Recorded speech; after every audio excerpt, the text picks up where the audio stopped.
About a month after the diner incident, Sierra pulled me into an empty classroom.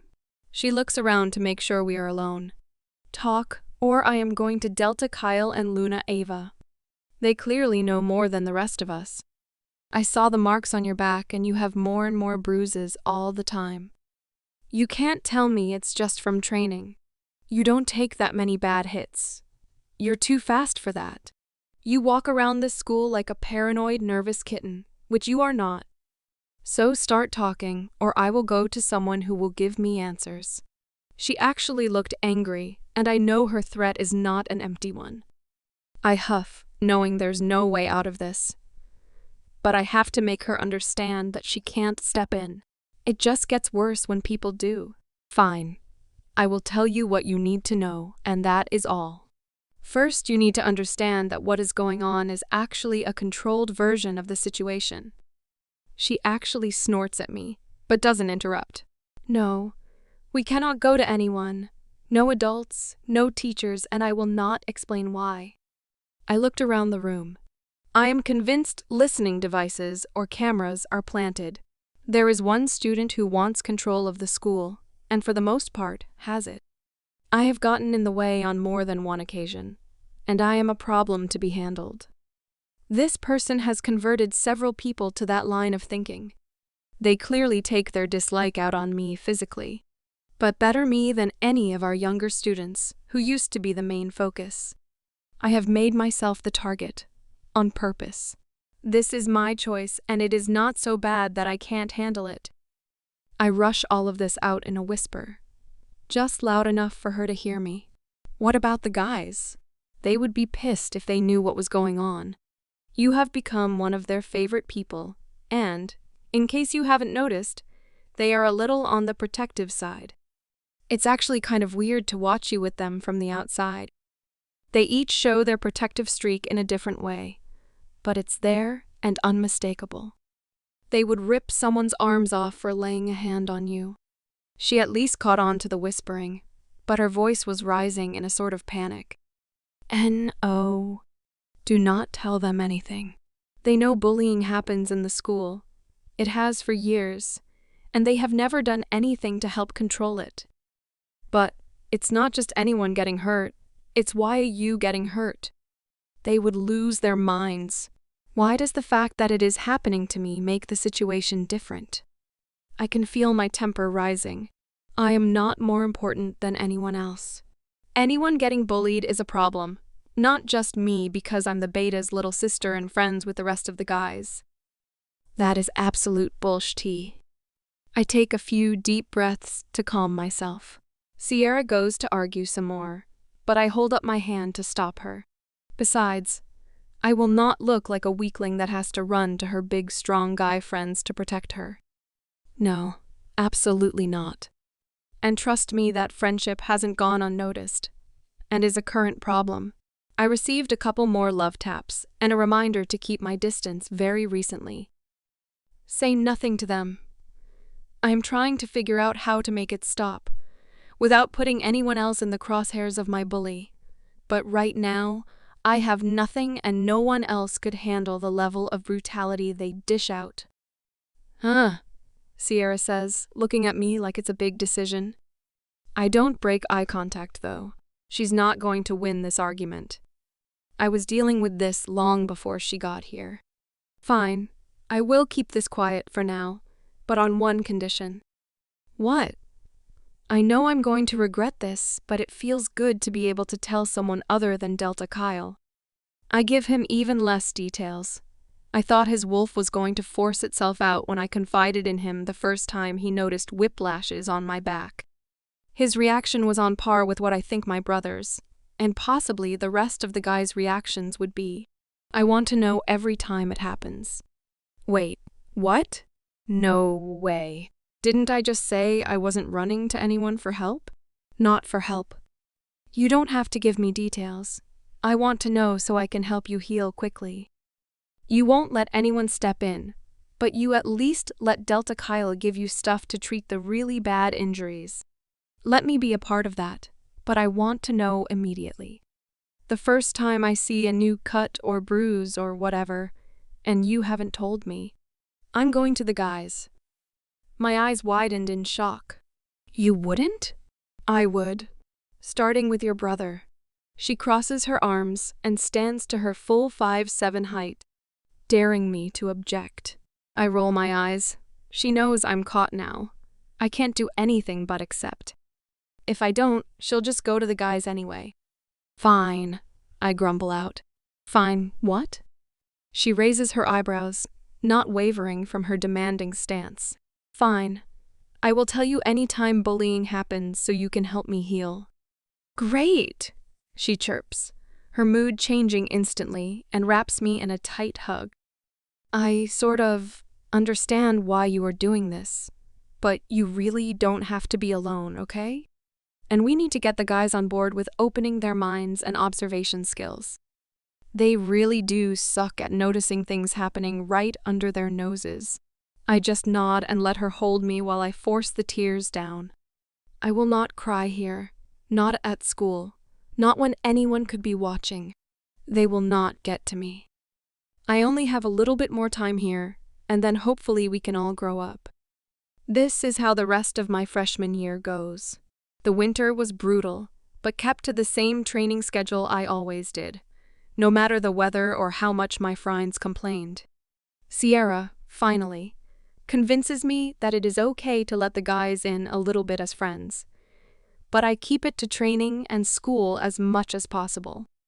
No matter how many times they invited me to parties and to the diner again, I always found a way to get out of it.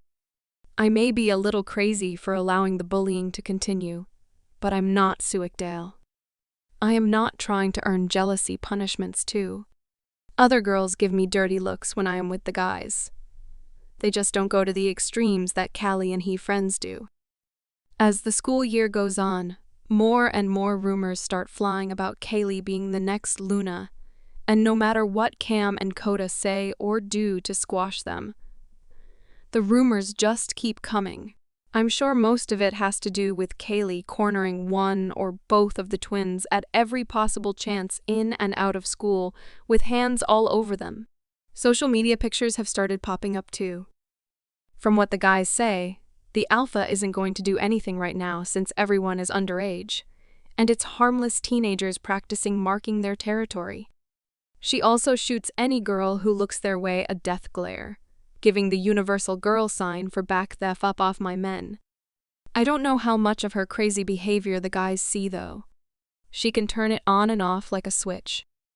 I'm sure the rumors are all started by her through Marnie and Jeannie, at least hanging out with all 5 guys together.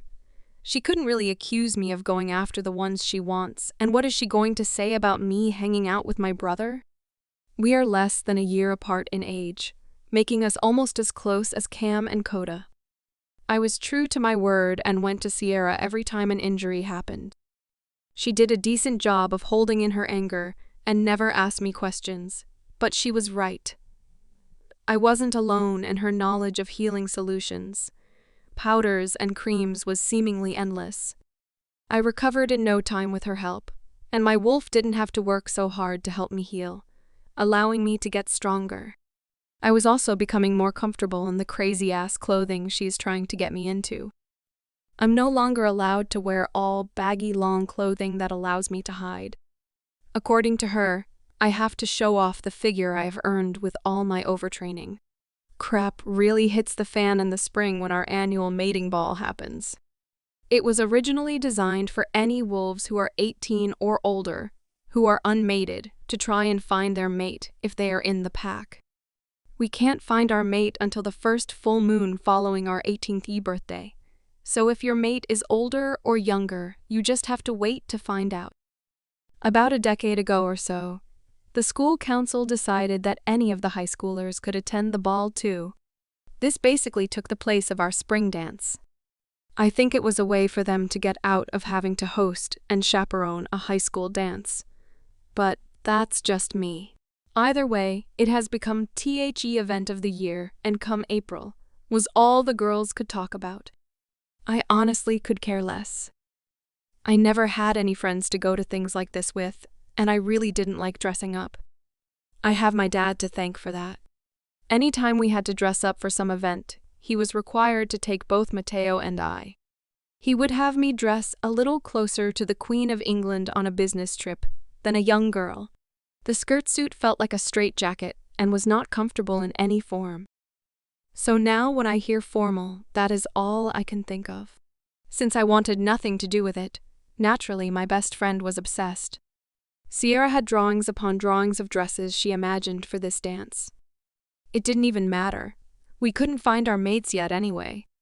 She did not like or care for my logic, and ignored my lack of enthusiasm at the idea of dressing to impress. One day at advanced training, she threw me under the bus with Luna Ava, hoping to get an ally.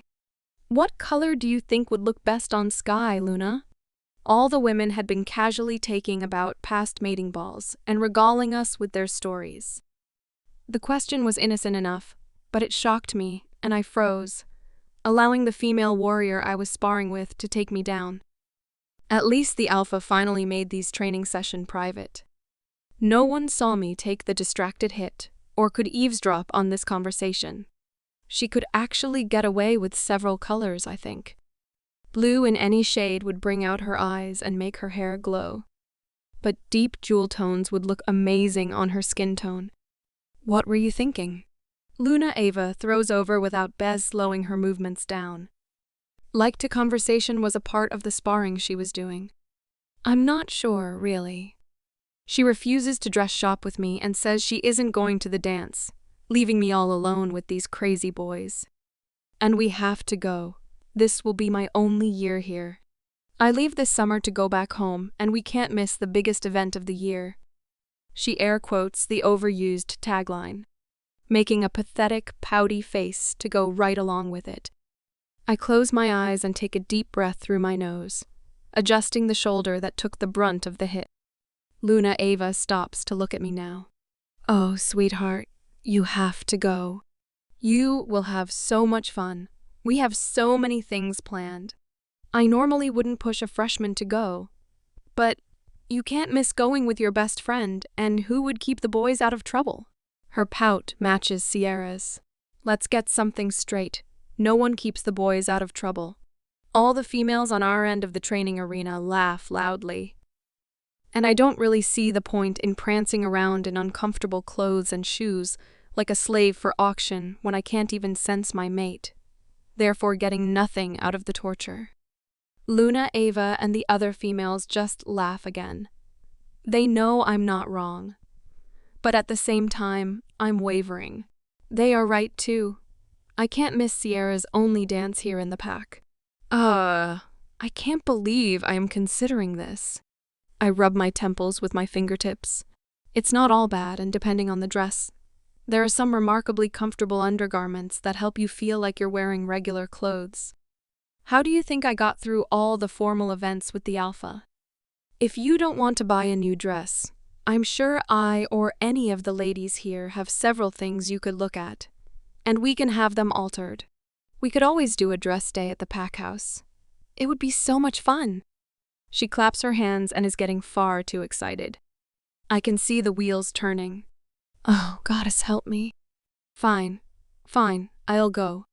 They all squeal, getting the full attention of the guys. But I have conditions, I say, to no one listening to me at all anymore. What's got you all excited, love?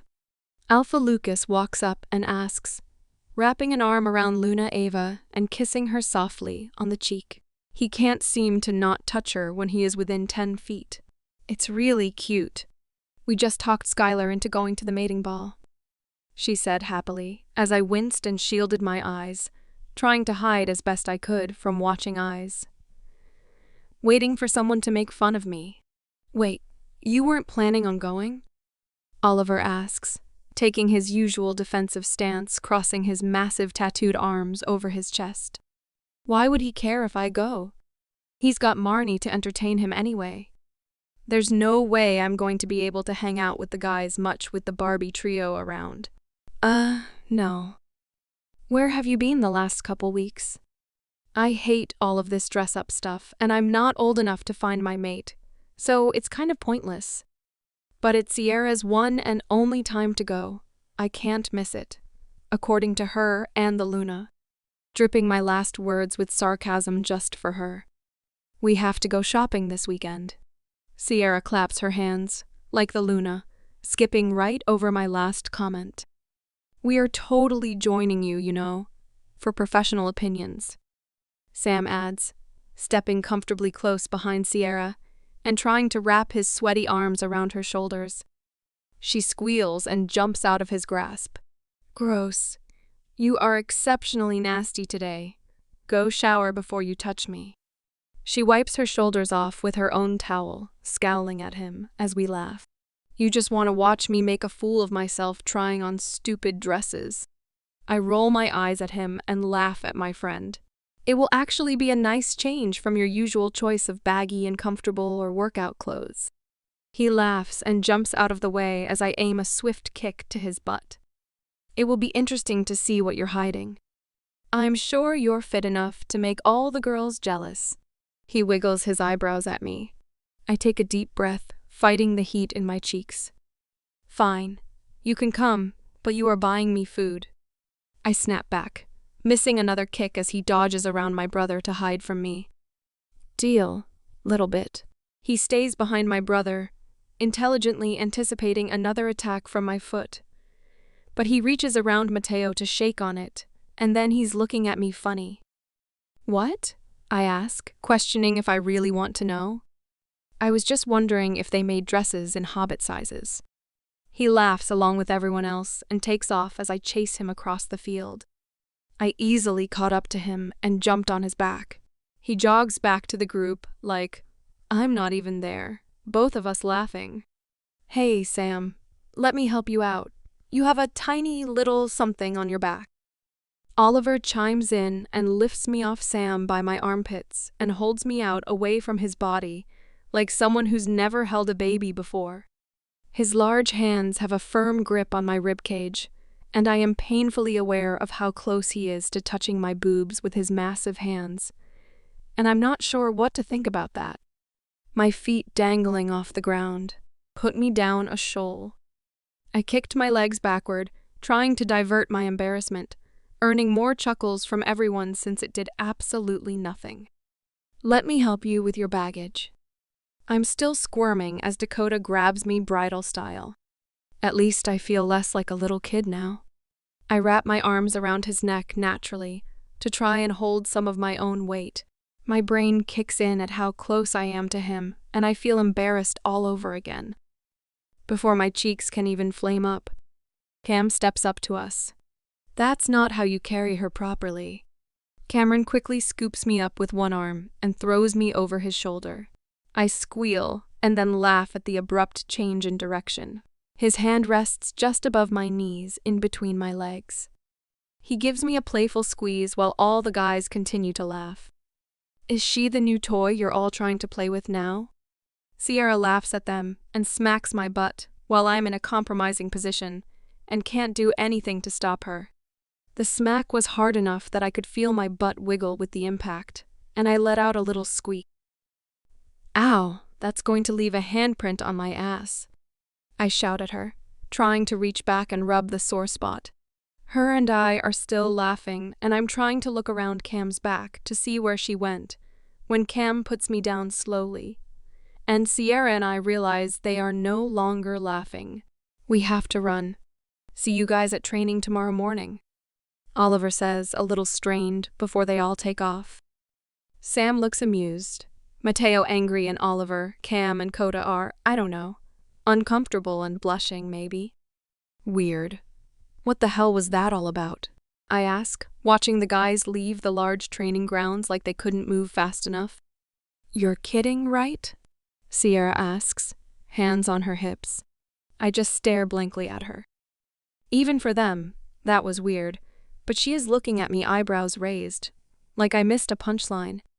They all just realized you're a girl, a hot girl, that's what. What does that even mean? When have I ever not been a girl? Sarcasm dripping in my words.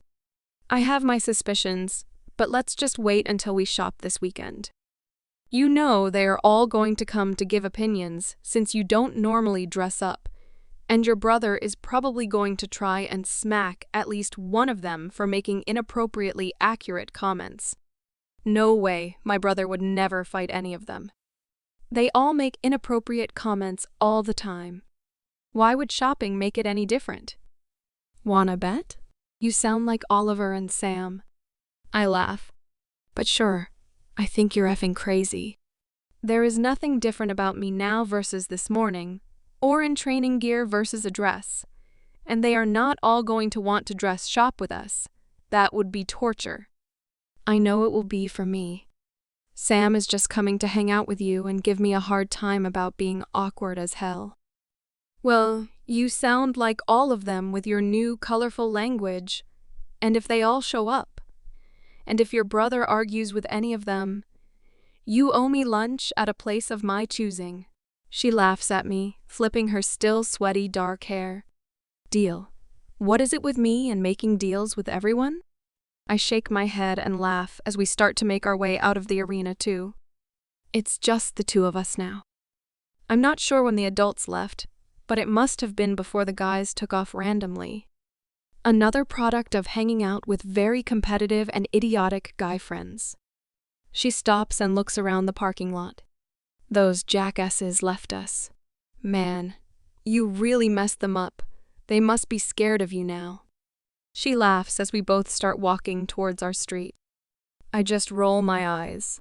She is speaking in riddles, and I normally think of myself as a pretty smart person, but I can't figure out what in the F she is going on about. I wave her off when we finally make it back to her house 20 minutes later. The twins' truck is in the pack house driveway, but there is no sign of any of the guys. I keep on walking to my house and head straight for my room once I'm inside.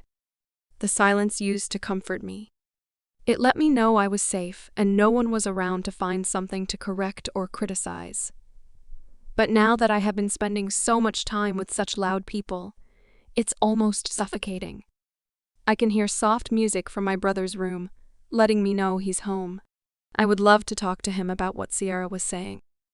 He usually will give me a straight answer when I don't understand people's behavior. Then again, he left us high and dry with the rest of them, which is just as weird. But I'm afraid to knock on his door. Music can mean one of two things.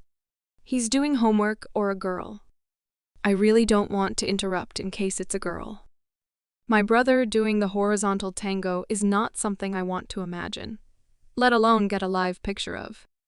Those boys seem to get around, and I guess I understand the appeal. They are all tall, hot, and completely muscled out, and I don't even think they have hit their prime of good looks yet. They know how good-looking they are. Their egos are a testament to that. Combine that with the fact that they are future leaders of the pack, makes them celebrities. I keep this train of thought as I head into my room and straight to the shower. I just never understood the complete lack of self-respect it takes to throw yourself at someone with status, just for a little bit of attention. If you aren't noticed without having to, sometimes literally, throw yourselves in their path, why bother? They aren't worth the time. They have probably been with all of the sophomore and junior girls and are making their way through the seniors now. Which also surprises me. Kaylee doesn't seem to make a big deal about them sleeping around with most of the upper-class female population of our school. She just has a problem with Sierra and I. It's kind of nasty if you think about it too much. Thank the goddess wolves don't get STDs, or they would be in trouble. I'm not a prude. Well, not really. I get the appeal of sex and have even done some self-exploration. But I am 100% inexperienced when it comes to being with a guy. And yet, I have no desire to jump some rando strictly to say I did. That is less appealing than having zero game in the sex department. I'm a little jealous of how easy it is for Sierra to flirt with any of the guys. She seems to only have eyes for Sam, but is playful with all of them. Just the thought of trying to flirt makes me sweat bullets. I am just that awkward, so I figure I will wait for my mate who will love my crazy, inexperienced awkwardness no matter what. On that note, I step out of the shower and wrap up in a towel. As I brush out my sandy blonde hair, I look at myself and really analyze my reflection for the first time. I don't think I am ugly by any means. I just don't think I am anything special either. My hair is mostly straight with a slight wave at the end, and it is so long it goes past the middle of my back. I like it full and long. I think I would look like a baby doll if I ever cut it. My muscles are defined in my arms and legs, and I know my back and abs have definition. I am putting on muscle now that I eat most of my meals with the guys and get the calories I need for all the training that I do. I wear sports bras and tank tops for training all the time, still covering the scars on my back, but being more comfortable in my skin. My figure is still on the smaller side, with no real curves to speak of, even with the muscle definition. I'm only 14 and I don't really know what my mom looked like. My dad only keeps one picture of her in his office, and I'm not allowed in there. I saw it once when I was little, but I don't remember it at all. According to everyone else who knew her, I look exactly like her, but that doesn't help me predict what kind of woman bits I may end up with. I sigh and get dressed in some pajamas and get started on my homework. I have a feeling there will be no room for homework this weekend if Sierra has any say, so I need to get ahead now. Nothing out of the ordinary happened the rest of the week at school, which is really only saying I didn't bleed from my attackers. It's almost like they knew what I was doing this weekend, and were being courteous with their torture. Saturday morning came and I found I couldn't sleep, so I took my very early run alone today. I decided to take a chance and let my wolf out too. We ran the full border patrol route around the pack territory. I'm not on patrols, so I don't have to really pay attention and can run as fast as I want to, so it only takes me a couple hours. I usually wait until it's dark so it's easier to hide with her thick, jet black fur. It was dark and peaceful right now. The sun's still not up yet, and allowed me to wrap my brain around all the crazy I was about to be subjected to. When I got home, I started breakfast and got out ingredients to make enough to feed everyone, since our house has been the new Saturday hangout before training. Even the Alpha and Luna join us sometimes too. I was worried the first time Mateo brought the guys over so early that Dad would have a fit. But I guess when it comes to my brother and the future Alphas, he doesn't really care what goes on. Dad went as far as to ask Mateo what needed to be on the grocery list, specifically for the Saturday morning breakfasts, the third time it happened. That conversation got tense really fast when Mateo said he didn't know, and to ask me which earned me a disapproving look, and the reply, "I'll have Gretchen follow up with you kids and make sure the kitchen is stocked," before he abruptly walked out of the kitchen. His avoidance of me shouldn't hurt. It's been like this my whole life. He only talks to me when he absolutely has to in front of other high-ranking wolves, for appearance. But every time he outwardly and blatantly rejected me, I felt that familiar jab in my heart, and all of my insecurities would haunt me for days after. I became more obsessed with training and schoolwork, avoiding people, including Sierra and my brother after that interaction shortly after the Christmas holiday, something they both noticed and questioned, and I expertly avoided talking about. My room and anything I used in the house had to be spotless and meticulously put away. The sad part is, I am fully aware of what I'm doing and why, but I can't help myself and I can't go to anyone for help. How would that make my dad look in the eyes of his peers? The peers he's been putting on a show for my whole existence.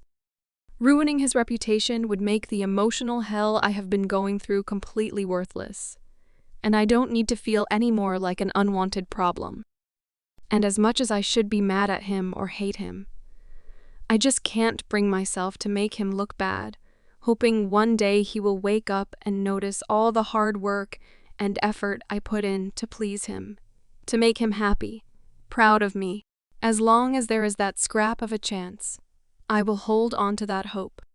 It took several days for Sierra to pull me, mostly, out of the obsessive behavior. Really, I think I just got better at hiding it from her. I shake my head out of the dark memories and keep working on the breakfast spread. I really do like having Sierra and all the guys here. I find I enjoy caring for the group as a whole. They make me laugh and forget about all the things I normally focus on every day. I actually feel like a teenager during this time, and I find I have relaxed into the friendships the longer I'm around all of them. My dad's demands don't exist. Kaylee and her bully patrol doesn't exist. Schoolwork doesn't exist. It's almost magical. The front door slams, I jump, and I look at the time. It's not quite 5 a.m., and I'm not even halfway into prepping all the food. What the hell is going on? The commotion in the hallway tells me it's at least a few of the guys. Their sounds are pretty distinct. I start to walk out to tell them to be quiet. I haven't even gotten Mateo up yet, and my dad will actually be pissed at the ruckus this early. I slowly walk down the hallway and into the entryway. Guys, what are surprise? A whole group of people shout at me. Oh shit, I yelled, and then clapped my hand over my mouth as I'm trying not to fall on my butt in front of everyone. Sierra ran up to me first, catching me in a hug. A little birdie told me it was your birthday today and we thought we would surprise you. We brought breakfast. I hope you haven't already started cooking. She steps back and takes in my running clothes. I don't usually shower or change since we go and work out with the pups, which leaves us disgusting. I just started getting things together. I am super confused and disoriented. We don't celebrate my birthday. Never have. It's the day my mom died, the day I killed her, and that is the only part my dad remembers about today. Mateo used to make me cards when we were little. He would never sign them or say anything about it, but I knew it was him. Once we hit about 11 though, and he started focusing on his position.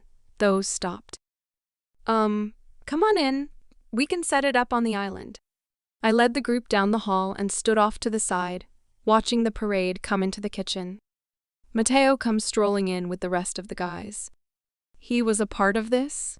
Did he tell them? I can feel my heart tighten at the thought. Then all the adults come through.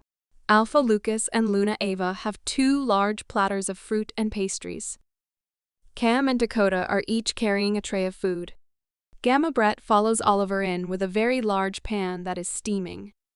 Delta, Kyle, and Gwen come in ahead of Sam, and they are all carrying balloons and a vase of flowers. Sierra's Aunt Stephanie and Uncle Robert bring up the rear with another steaming pan. All my friends were carrying gift bags, too. I was so overwhelmed, but I couldn't help myself and look at Mateo. He knew my question without me having to ask.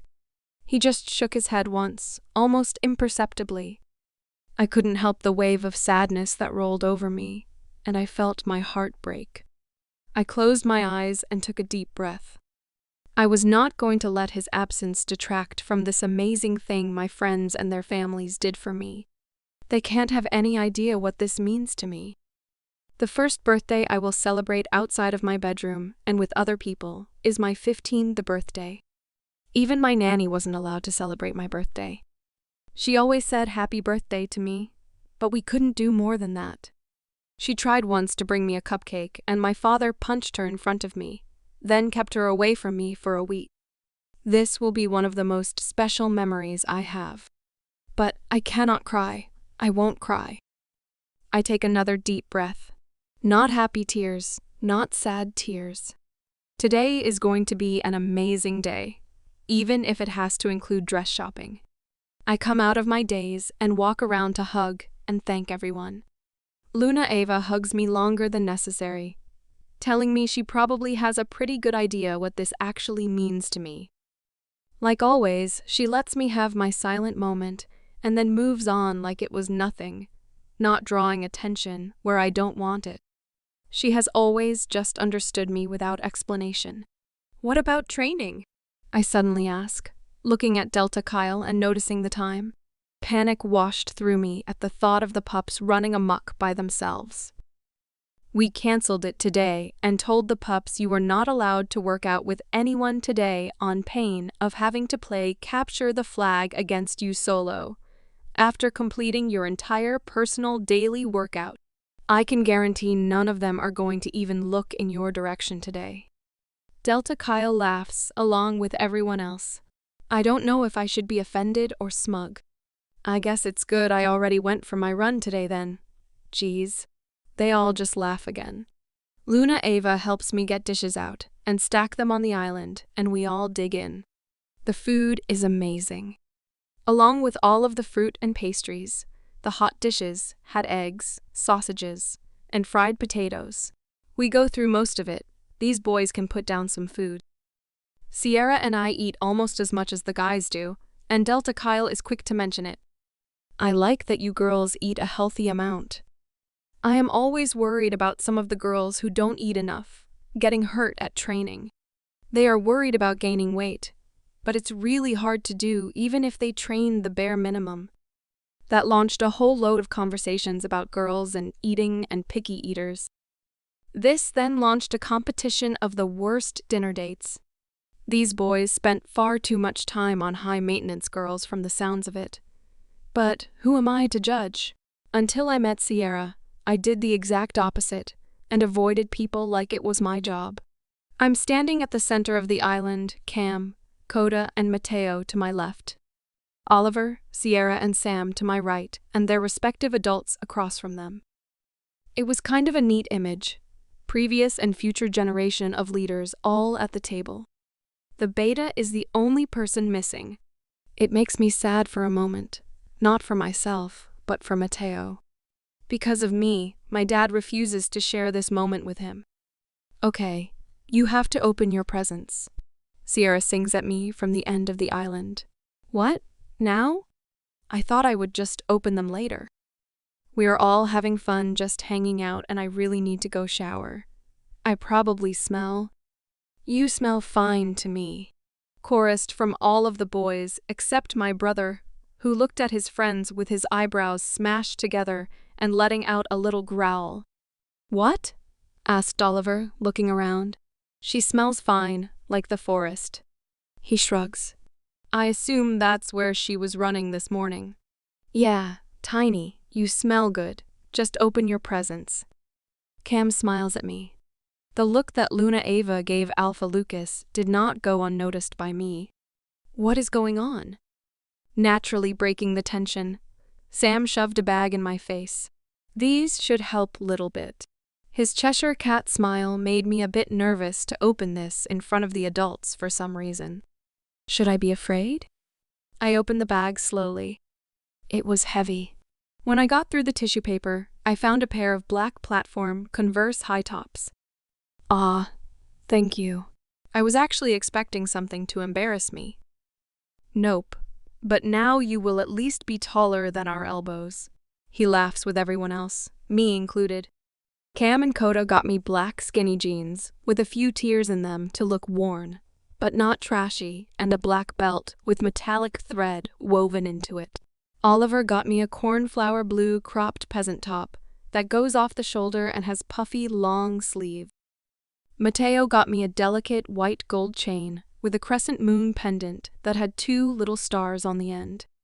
Mine comes later, so you just have to be patient. Sierra wiggles her eyebrows at me, and I am instantly afraid. This is all great, guys. Thank you. I really am going to go shower and change now. I'll be right back. I grab all my stuff and turn to race out of the room. I'm becoming uncomfortable with all of the attention on me. If you didn't catch on, that's the outfit you are wearing today. Sierra yells at my back, followed by a boom of laughter. I just roll my eyes. Of course she picked this out, and I can't not wear what the guys gave me. I have to watch out for her sneaky tactics. I have never showered so quickly in my life. I debated on having Sierra come up and help me do my hair and makeup. I've never cared before, but for some reason having my birthday recognized by all of them made me want to care a little bit, at least today. Wrapped in my towel, I raced out to my room to grab my phone, just to get a shock from seeing her on my bed. Oh shit. Stop doing that. I place a hand on my forehead. The other is still keeping my towel secure. She just laughs. Will you help me do my hair and makeup, please? I'm still trying to steady my racing heart. Oh, girl. I thought you would never ask. Let's do this. Way too excited. She looks way too excited about something as simple as hair and makeup. 30 minutes later, I have been brushed, curled, styled, mascarade, and lip glossed. She didn't actually put a ton of makeup on my face, but what she did brought out the blue-gray of my eyes and made them stand out, and my lips were just average in size. But now they look full and fit my face better. My hair is up in a high ponytail with big beach waves. I actually feel confident like this. Do you like it? She sounds unsure. Yes, I'm sorry. This is great. I've never really worn makeup before. I train too much to put the effort in and have it all sweat off. But this is just right. Thank you. This really means a lot to me. I hug her tightly, hoping to put all of the emotions I'm feeling into the hug. I can't explain why to her now. I will just get sad and cry. But she needs to know this was not some little thing she did for me today. Okay? Get dressed before these boys kill us. And I told you they would all go shopping with us. She giggled as she shooed me out of the bathroom. Now for your brother to hit one of them. I put the outfit on and did a little twirl in my full-length mirror. The outfit she picked was perfect. The pants hugged me in all the right places. But I didn't feel restricted, and even though the top was cropped, it still skimmed the waistband of my high-waisted jeans and covered the worst of the bruises and scars on my torso. What wasn't covered, she applied a layer of tattoo concealer. She really did think of everything. She was trying to push me out of my comfort zone, but knew what I needed to do that. I don't know what I did to deserve a friend like her. Oh, my necklace. I must have left it down in the kitchen. I think we are ready, right? I did one more twirl for her approval. Seriously, I need to make a bet on who says something first. They won't last 10 seconds, she mumbles to herself. What are you talking about? Let's go get this over with. I open the door and we both head back down, following the voices still in the kitchen, although it sounds like less than earlier. Oh, perfect. I wanted to see you before you all head off. You look beautiful, sweetheart. Have a fun day. Luna Ava stops us in the hallway and hugs me once more, and then winks at us as she heads out the front door. The rest of the adults must have cleaned up and left while I was getting ready. Sierra and I headed back into the kitchen so I could find my necklace and we could get going. Damn, little bit. You clean up good. We are going to have our hands full today, looking out for both of you beauties. I knew it was going to be you. Sierra rolled her eyes at Sam. I just tried to ignore it. He was always telling us we looked good in some way or another. Sometimes it came out creepy, sometimes asexual to make me blush. And other times it was sweet like now. Did I leave my necklace on the island? I asked the room at large. I have it here. Oliver dangled the thin chain from one finger to show me and smiled. Oh, thank you. I reach for it, but before I can get it, Dakota has it in his hands. Let me help. Okay. Why did that come out as a whisper? These guys are acting strange and it's starting to rub off on me. I hope something isn't wrong. I am finally starting to let them in. I don't think I could handle losing friendships with any of them. I turn my back to him and pull the end of my ponytail out of the way. His hands are very gentle as they clasp the chain. Perfect, Smalls, Coda says quietly, close to my ear, and he lets a fingertip graze down the exposed part of my spine, from my shoulder to the hem of my shirt before dropping his hand. My whole body breaks out in goosebumps at the sensation. All right, she's hot. We all just figured it out. Let's go before I throw up. Mateo grumbles out, and Sam starts laughing loudly, as we all head to the packhouse driveway. But we don't stop at the truck like I thought we were. We aren't taking the truck? Nope. The mall is a little too far for Sierra to sit on Sam's lap, or for you to be front and center. It's not safe, and we can't have that. We are taking Dad's Denali. It has the 3rd row. Cam places his hand on the small of my back and guides me to the 3rd garage door, and types the code in to open it up, not once taking his hand off of me. A sleek, black, monster-sized truck is what I see. I know nothing about cars or trucks, but this thing is beautiful. Super shiny, no dirt anywhere. Even the tires and the rims are shiny. The alpha is particular about his truck. We all walk up to open doors. The twins get in the driver and passenger seats. Mateo and Sam climb back to the third row. This thing must be custom-sized, because they didn't seem to struggle at all. Sierra goes back to sandwich herself in between them, and Oliver and I take the second row seats. Once everyone was in, we were off. So far, 15 is looking pretty good. Walking the mall was the worst possible torture that anyone could have ever designed. Ever. I would rather condition for 10 hours straight than spend the whole day shopping. We got here when the place opened and have been slowly making our way to each and every store.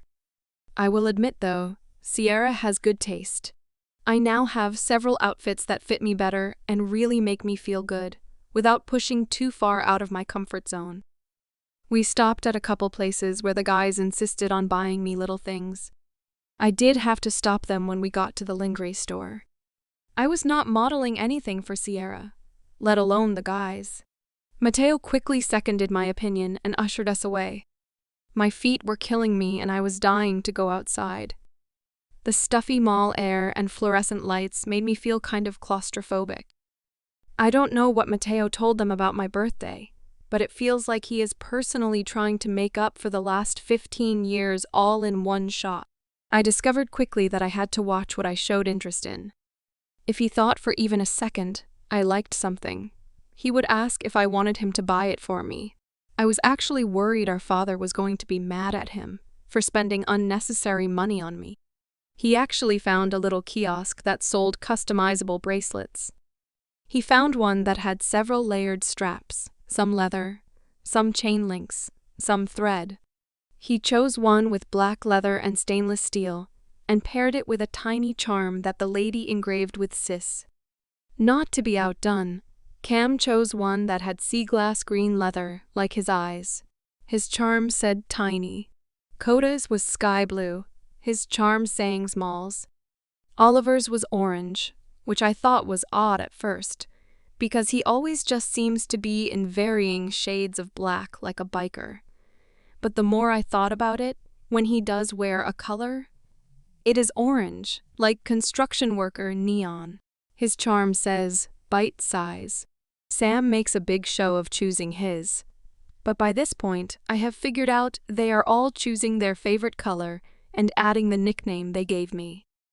Almost like they are marking me without marking me. It made me smile at the thought.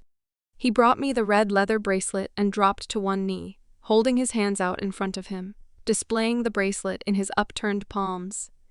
Really causing a scene. Little bit.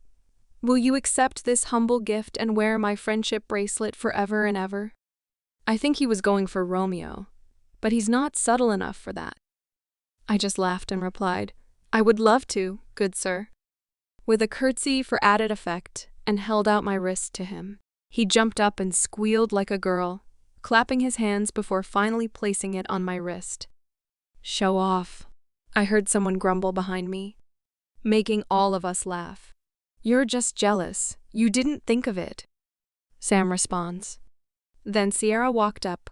Let's finish your arm, Rainbow. She wraps her own yellow bracelet around my wrist, the charm having runes inscribed. One for warrior that looked like an arrow pointing up, and next to it, a 3-pronged pitchfork with a small circle just above the hilt, 2 squiggly lines across the handle, and a semicircle at the top of the handle looking like a bowl. It means warrior friend, she said before hugging me. I looked at my arm, and a sense of warmth washed over me as I looked at the 6 inches of multicolored leather and metal wrapped halfway up my forearm. I realized I wasn't lying when I told Sam I would wear them forever and ever. I don't think I could part with them. Okay. Sentimental stuff is all over. Let's feed the birthday girl so she cooperates, while I dress her up like my own personal doll. Sam, go find your little bit some food. she commands like a dog trainer. He doesn't even look offended, just turns and walks off, with all of us trailing behind laughing. Once we are all good and fed, we start our second round of shopping. We hit the formal section of a trendy shop. All of my bags are collected and stored next to the 5 chairs the guys are posted in front of the 3-way viewing mirror set up on a little platform. They each pulled out their phones, settling in for the long wait. Sierra is rushing around the store, grabbing things off the rack without even seeming to look at them properly. I don't even know if she is grabbing the right size, but with clothes, I have come to trust her judgment today. So whatever, this is her show right now. I just stand patiently next to the guys and watch the tornado that is my friend running around the store. When her hands were full, she ushered me, followed by a sales lady with equally full arms, to the dressing room. She went all out for the first dress. It was full length and huge. I have never seen so much material before. The top was strapless and cut straight across. It also had a bunch of sparkles on it, and the skirt was miles and miles of layered sheer fabric. It was a pretty gray/blue color that matched my eyes. Not too deep or too bright, but I wasn't sure about it. This one was guaranteed to make me trip or get caught on something, and I had to put my platform Converse back on, just to be able to not get caught up in the skirt. I walked out, stepped up onto the platform, and all the guys looked up from their phones and just stared at me, frozen in their movements. "Yes, this is a great color on you," Sierra cries. "Spin. Slowly, please," she indicates by twirling her finger. "I like it, but you don't look super excited." Next, she didn't even hesitate to move on. I would have felt bad for not liking something someone else spent so much time designing, even if they had no idea I rejected it. Sierra had no such qualms. I jump at her exclamation, 2-0, and head back. She throws another dress at me when I give her the poofy one. This one is a bit more reserved on the excess skirt material. It has the same straight cut along my chest that extends to 1-inch wide straps hanging at the ends of my shoulders. I have a feeling they are more for fashion than for actually holding up the dress. This one is a deep teal color, and the satiny fabric feels great on my skin. The slightly less poofy skirt also drags on the ground. I step out to the mirror and my waiting audience. The Luna was right. Jewel tones are great on you. Spin. She twirls her finger again. Better, but there's more, so much more. She taps the tips of her fingers together in front of her mouth like a cartoon villain. Oh, goddess. What have I gotten myself into? She did plan everything to a T, though. My ponytail was long and full a knot that none of my scars were seen over the top of the dresses, and the tattoo concealer did not seem to be rubbing off at all. By the 5th dress, I did catch on to a theme. She started with the most conservative dresses. Plenty of coverage and material to get me, and I'm sure the guys comfortable with the real dresses she wanted me in. The more I tried on, the more daring the necklines and skirt slits were. They also got shorter, too. She made sure to take pictures of all the dresses she deemed worthy of contention, so I wouldn't have to keep going back and forth when we finally have to decide. By dress, I have lost effing count. I was in a short black dress with a corseted lace top with a sweetheart neckline that laced up the back with a black satin ribbon. Sierra had to help me with this one. She had me tied so tight this B-teach wasn't going anywhere. The corset was lined with a thick, soft, nude material, so I was completely comfortable and covered while at the same time looking sexy. My shoulders and arms were tan and on full display. My muscle definition looked great with the fit of this top. There was a wide satin panel that went around my torso, just above my hips, dividing the top from the skirt. The black satin skater skirt was long enough to touch the middle of my thighs, and I could bend over without showing off the goods. I totally tested it before leaving the dressing room, too. In front of the guys was not the time to realize that mistake. It made my legs appear longer paired with my high-top platforms, and I loved the illusion. I stepped out, smiling. "There it is," she says in a low voice to me. "That's the look I have been waiting for." We both walk out, smiling. The reactions come all at once when I step out. "Oh, shit. Damn. Holy hell. F. Cuck." "Nope. Not happening. Absolutely out of the question." Mateo growls out. Next, Sierra just laughs and moves me to the three-way mirror and has me twirl. I can't tell if she's taking a photo or a video, but at this point, I am having fun modeling all these stupid dresses. "I think we have found it, my friends." She claps her hands. "Go change so we can buy it and get shoes to match." Her voice had gone a few octaves higher in her excitement. "Wait a minute," I said, not happening. "And stop drooling, you fuckers." Mateo looks over to his friends. Sam was the first to recover and laugh. "Sorry, bro. You said it before she's hot. You are going to have to learn to deal with that. She's about to be very popular. You will have every single guy banging down your door after the ball. There are about to be some very pissed and jealous girls." He shrugs, and Mateo walks over and slaps him up the backside of his head. "Told you. You owe me lunch," Sierra whispers to me and pushes me into the dressing room while Mateo is playfully shoving the rest of his friends. At least I think it's playful as they all continue to laugh at him. I just roll my eyes. It's like they have never seen a girl before. Which I know isn't true. They are all well versed in the female species and anatomy on a pretty extensive level. Sierra unceremoniously shoves me back into my dressing room, and I quickly get out of my dress and hand it to her. She takes the dress and heads back out to the guys while I put my clothes back on. Once I have everything and do a double check to make sure I am fully covered, I head out of the dressing room to find everyone at the store entrance.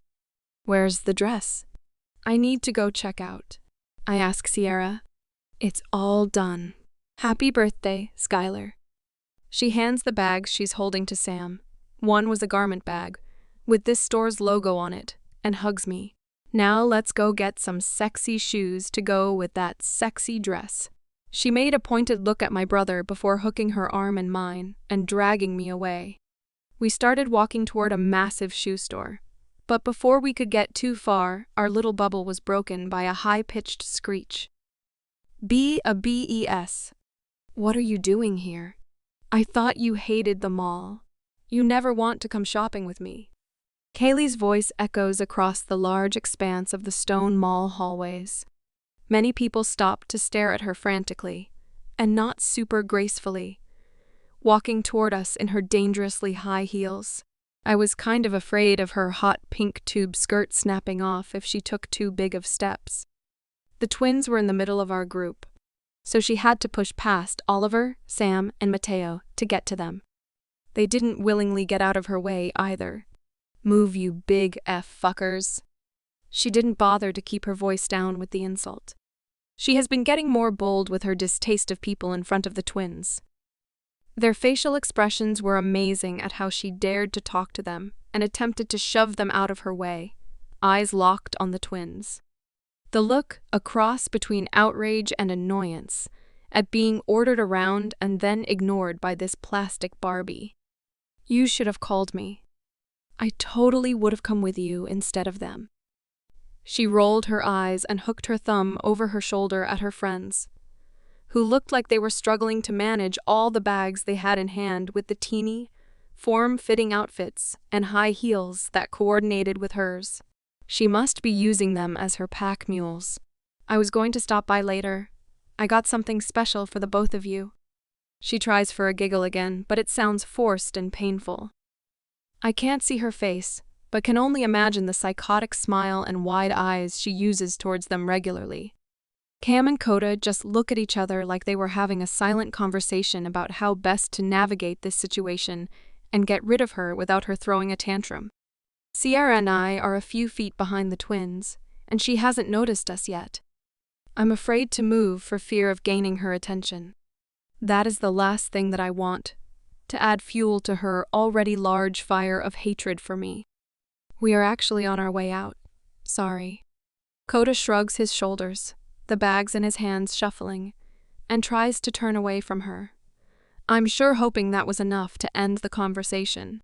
The rest of the guys start to move too, hoping to make a quick exit, their bags also making a rustling noise.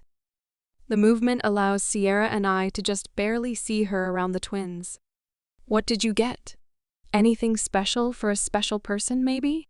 She points to the very feminine shopping bags the twins held, then clasps her hands in front of her, twisting back and forth at the waist like an excited little kid. Maybe she thinks it's cute and innocent looking. She really just looks a little unhinged. Just some birthday gifts, no big deal. Cam says again, trying to turn. She grabs his elbow. She seems to only touch him, at least when I see them interact. Interesting. But my birthday was months ago.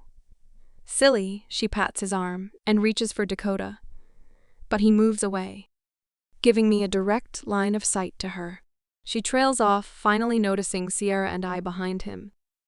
WHATTHEDINGHEREWITHYOU? Her fakely sweet voice changes to one of angry menace in a flash. Her manicured claws fly to her hips. Her perfectly shaped eyebrows looked strange, smashed down in a scowl, her whole face going red. The guys all move faster than I thought possible surrounding me, which to an outsider might look strange with all of the bags they are holding. Cam and Coda are in front, between Kaylee and the rest of the group. Oliver stands directly in front of me. Sierra stays at my side, her arms still linked with mine, and Mateo is on the other. Sam steps behind me, sandwiching me between him and Oliver, giving me only inches of space to breathe. On instinct, I place the palm of my free hand lightly on Oliver's back. At the same time, Sam places his on my right shoulder, and Mateo touches my left shoulder. And I instantly relax. I feel the taut muscles in Oliver's back do the same with the contact. It took me a minute to realize what they did, though, and I don't know how I feel about it. I can protect myself and fight, but at the same time, she is a different kind of threat. We all recognized it, and they naturally went into a protection stance. What I find interesting was there was no hesitation on whether it was me or Sierra that Callie referred to. That is something Sierra and I will have to talk about later. Now I have to focus. I'm too short to see around them, but I don't miss the rest of the conversation. She has no business being anywhere with the two of you. I am your girlfriend. I demand that you leave with me. You are just embarrassing yourselves with her. Kaylee screams. Does she not understand she is the one causing a scene all by herself right now? This mall is not just werewolves. It has humans too. And they don't know about us. What the hell is she thinking having her meltdown here? I hope she can't shift yet. We will be in trouble if she does out in public with humans. Understand this. You do not demand anything from us. Are we clear? Dakota asks with a hard edge to his voice. Clearly a warning. That was a new sound to me. His usually jovial voice is only outdone by Sam's. But no. What we do is our business. Who we choose to spend time with is our business. And where we choose to spend time is our business, not yours. You are not our girlfriend. Change your tone and watch how you address all of us. Disrespect will not be tolerated. Cameron finished, the same harsh demand in his voice. Let's go. He commands our group. I assume. I still can't see Shti. Wow, Sierra was right. Being around the guys has made my language more colorful. She spins me around, keeping me in the center of the group, and I notice the guys don't break formation around me, although they at least spread out enough for me to move comfortably. Sam leading us out. Sierra still has my arm, though, playing with all of the straps of my new bracelets absent-mindedly. It must make her relaxed. You got her? Cam asks from behind me. It's the first time any of them have spoken on the 10-minute walk back to the truck. Before I can ask what he means, someone steps close to me. Yep, Oliver slides an arm around my waist from the back and pulls me close to him. My back is touching his stomach, and I'm leaning against one of his legs. It's kind of weird and personal, but oddly, it doesn't feel romantic and I don't feel uncomfortable either. Just another thing to unpack with Sierra later. At least his arm around me was some kind of signal that everyone could move away from me. The bags were loaded in the back. Sam, Mateo, and Sierra jumped in the third row. Oliver opened my door, lifted me, and placed me in my seat. When he closed my door, Dakota stood by it until Oliver got in on his side. The twins got in last, all while looking around as if there was a threat lurking in the shadows. It was natural movement from all 5 of them, like a well-oiled machine that has done this thousands of times before. I wonder if this is something they do at whatever summer training they attend each year. It was fascinating if you sat back, really broke it down and analyzed it. It's the first time I noticed them all acting like the leaders they were supposed to be, not the teenage boys they are. A flutter of butterflies erupted in my stomach at the idea that they turned this machine on because of a threat to me. We drove in silence, but I think the guys were talking over the mind link. Oliver wasn't looking at me, but he was turned in my direction and had his extremely long legs stretched out across the center of the truck, and his calf touched my shin. I tried to move to give him more space, but his leg followed my movements, keeping contact. I could see him making eye contact with Dakota, but I think they were trying to be subtle. I wish Sierra was in the pack and could link with me. I have so many questions about the guy's behavior today, and I don't think we would get away with texting right now. My thoughts are cut short as we pull into the pack house garage and start unloading all the bags from today. Thank you for today. It was so much fun. Sierra, will you help me get these to my room? I wanted to get her alone so we could talk. This seemed like the best excuse. Oh, we aren't even close to being done, Shorty. My brother grabs my hand and starts dragging me into the pack house, following the twins, the rest of the crew behind us, leaving all the shopping behind. Once we take off our shoes at the front door, we head straight for the kitchen, where I can hear and smell the most delicious food cooking. The day must end with a tradition. Sam begins walking up next to me. We always celebrate birthdays with a poolside barbecue, no matter the time of year. Now that you are one of us, you must adhere to the tradition. No complaining or whining allowed. His loud voice echoes off the long, cream-colored hallway. The Luna has it decorated beautifully. Family pictures going back generations hung, galley style, on the walls. Little side tables had vases with fresh flowers that smelled amazing and were understated, not too perfumey and overwhelming. She always has fresh flowers everywhere. But you already did breakfast and shopping with me. I start to argue, but Dakota turns and puts his finger on my lips to stop me from talking. Another weird gesture. They have all been very touchy today. He keeps his finger there and walks backwards, while Sam pushes me forward. Breakfast is also a part of the tradition. Now don't break the rules.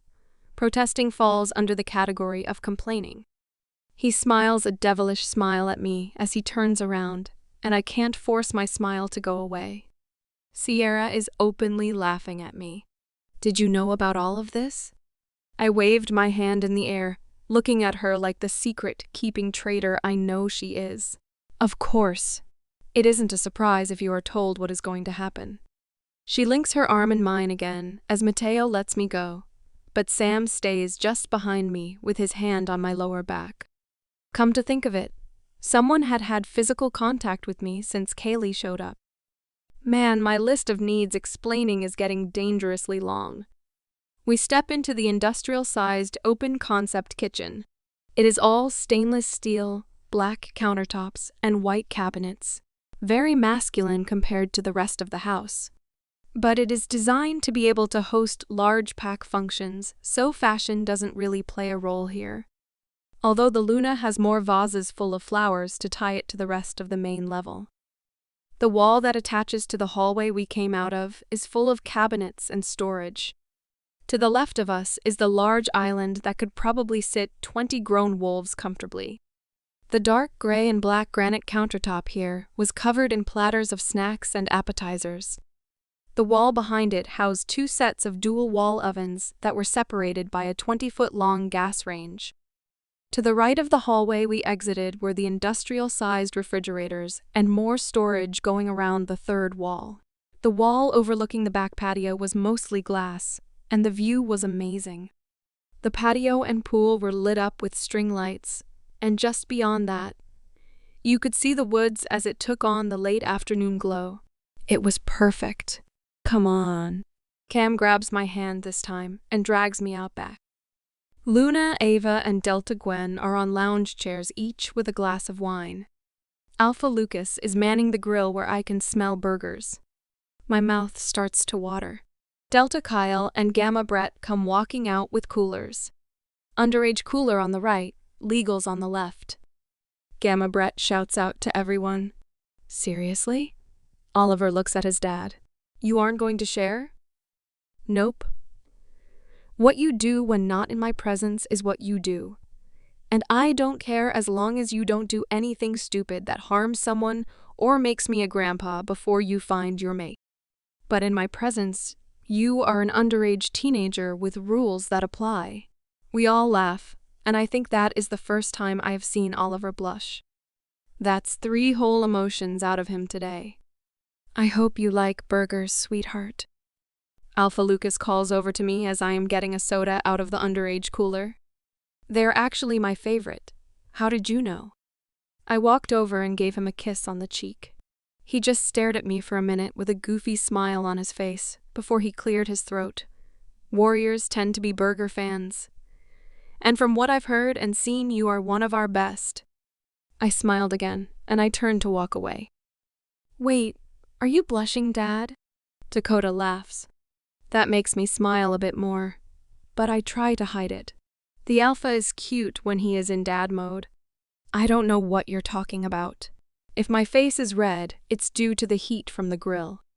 Alpha Lucas clears his throat again. Cam walked over and both twins were laughing at him and talking too low for me to hear. Skylar, did you find a dress? Luna Ava asked, diverting my attention from the alphas. And that was all the invitation Sierra needed to launch into descriptions of every dress I put on and showing her and Delta Gwen the carousel of photos she has. I didn't realize how many she actually took. She finally got to the one of the dress we finally chose. So this is the one, and you will be able to see we all agreed unanimously. She slid to the next picture. Only it wasn't a picture, it was a video of me walking out. I don't even recognize myself. I look happy and healthy. My high curled ponytail and crescent necklace and even my shoes complete the look in the corseted dress. You can hear the guys' exclamations, but I only just noticed their faces in the mirror. Eyes wide, mouths open, just in shock. Another warm feeling washes over me. Their looks are of appreciation, not scandal, or even fake interest. I don't think I have ever seen them look at me like that before, and we have been hanging out for months. She even caught the exchange between my brother and Sam, and the 4 of us had a good laugh. I am going to need a copy of that video. The boys' reactions are priceless. Luna Ava said, and Delta Gwen agreed. All right, burgers are all done. Everyone go and fill a plate. Alpha Lucas calls and ushers everyone into the kitchen with the large platter of grilled meat. We all filled up plates and went back out to take seats at an oversized table off to one side of the pool. Everything was so delicious. We were all laughing and eating at the large patio table. Conversation was effortless. The guys were talking about birthdays in the past and regaling Sierra and I with some of their antics. The adults filled in some more embarrassing details the guys forgot. I knew my stomach was going to hurt tomorrow from laughing so hard. We sat there until the sun started to go down. As we all finished up and plates were all but licked clean, Mateo got up and grabbed my empty plate. Sam did the same for Sierra. The rest of the boys got up and took plates from all the adults wordlessly. That was strange. The confusion must have shown on Sierra's and my face. These boys eat well and have it easy when they are in the house, so it's their job to clean up dinner when we all get together like this. Luna Ava explains. They have done it their whole lives. They aren't too important to help out with basic things around the house. Sierra and I look back over into the full glass windows showing the whole of the kitchen. Again, I think of a well-oiled machine. They just move in sync with each other, all communicating without saying words, getting the job done quickly. The whole kitchen is cleaned and put back to normal in less than 30 minutes. It really is a sight to see, and I can't help the big smile that crosses my face. What has you looking like that? Sierra bumps me in the ribs and whispers to me. The way the boys move together, it's fun to watch. I noticed it at the mall today too. They don't even have to look at each other or say anything, like all the cogs in a well-tuned machine. I shrugged like it was no big deal. A large cake was set in front of me with 15 burning candles. Where did that come from? I really had to get better at reading Sierra's distraction techniques. I didn't even notice them bringing it out. Singing starts as I look at the beautiful round cake with light blue frosting and dark blue piping spelling out Happy 15 Skylar. I blew out the candles and everyone clapped and cheered. The beautiful moment set me off, and tears I have been holding back since this morning just spilled over. A warm arm wraps around the back of my shoulders and pulls me sideways into a tight hug. I wrap my arms under his and bury my head into his neck, and breathe in the familiar calming scent, and just let my tears go. Mateo shifts and pulls me onto his lap and snuggles me closer. This is how it will always be from now on, baby sis. This is how it should have always been. Can you forgive me? He's whispering in my ear. I didn't know, or really didn't pay enough attention to notice that you never got anything on your birthday. No party, no presents. We didn't even acknowledge it. I can't imagine what that must have been like. I am so sorry. Mateo pulls back and looks in my eyes. His are filled with unshed tears. I just nod. I don't even know if I could speak without crying again. I don't know if Dad will ever be able to be around, since he also lost his mate today, and that breaks something inside of you. But I have made my choice, and I choose to spend it with the person still here, alive and kicking, instead of spending it 6 feet above a person I don't even remember. We both start crying and embrace again. I just let it all out and squeeze him as hard as I can. I hope I don't hurt him. I don't know how long we sat like that, but the rest of our friends just left us in peace. When we pulled back, he rubbed his thumbs under my eyes, drying the tears and wiping away the smudged raccoon eyes that I'm sure are there. Did you tell them? The guys in Sierra, do they know this is a first for me? Yes, I had to explain a bit. They know you've never had a party before, and that I think you usually spend it alone because Dad takes me with him to visit Mom. I don't think the Luna knew about that part. I have never seen her so pissed before. She had some choice words to say about Dad's and my behavior. Straight to our faces. I thought Alpha Lucas was going to have to step in to calm her down. He grimaced at the memory. But what about Dad and his reputation? I tense up in Mateo's hold. He's going to be so angry at me when he finds out people know he doesn't really want me, and he blames me for Mom's death. He's going to lock me in my room for a week after this. Maybe worse if the Luna yelled at him. I can feel my panic rise, shallow breaths coming in fast, but providing no oxygen, and I start to try and get off my brother's lap to go back to the house and hide, waiting for the storm to hit. Don't you dare try and leave, and he won't be mad at you. He already knows what we have been doing all day. Luna Ava set him straight pretty fast. I have actually never seen her use her Luna aura before, but it was impressive. I am actually more scared of her than of the Alpha, I think. He was told if he couldn't behave like a parent grateful for an amazing child, then he could make himself scarce for the day. But he got in trouble with the Luna, and she used her aura on him. I was going to be in really big trouble. He might actually harm me this time. No buts. This knowledge changes nothing. He has known for 3 days that we were going to do this. I thought Sierra was going to rip my arms off when I told her today was your birthday, and we had nothing planned. She is also very scary. You have some fierce women who care about you. He gave me a little sideways smile that I'm sure gets his way with any girl he wants. You are going to enjoy the rest of the night with us. Like we told you, it's tradition, and you are a part of the crew now. You guys really do breakfast, shopping, and a barbecue for all of your birthdays? I ask skeptically. There is no way they do this with just each other. They are all attention whores. They probably have raging parties that they invite the whole school to. I wouldn't actually know. I've never been included in Mateo's birthday before. On our actual birthdays, yes, this is what we do. We don't get up nearly as early as we did for you. That was brutal, by the way. But with your training schedule, it was hard to beat you out of the house this morning. I'm going to sleep the whole day tomorrow to make up for the lack of sleep last night. Don't act like you don't stay up all night with your extracurricular females and get up and function the next day. I scoff at him playfully. They don't stay all night. We take care of needs and they leave. La la la. I don't need details. I cover my ears. He pulls my hands down, laughing. But I still get more sleep having SX than I did planning and executing your party with that crazy friend of yours and the Luna. I scrunch my nose, but at least he said his conquests leave when he's done with them. I don't know if I could handle facing any of his bed buddies the morning after. Okay, enough is enough.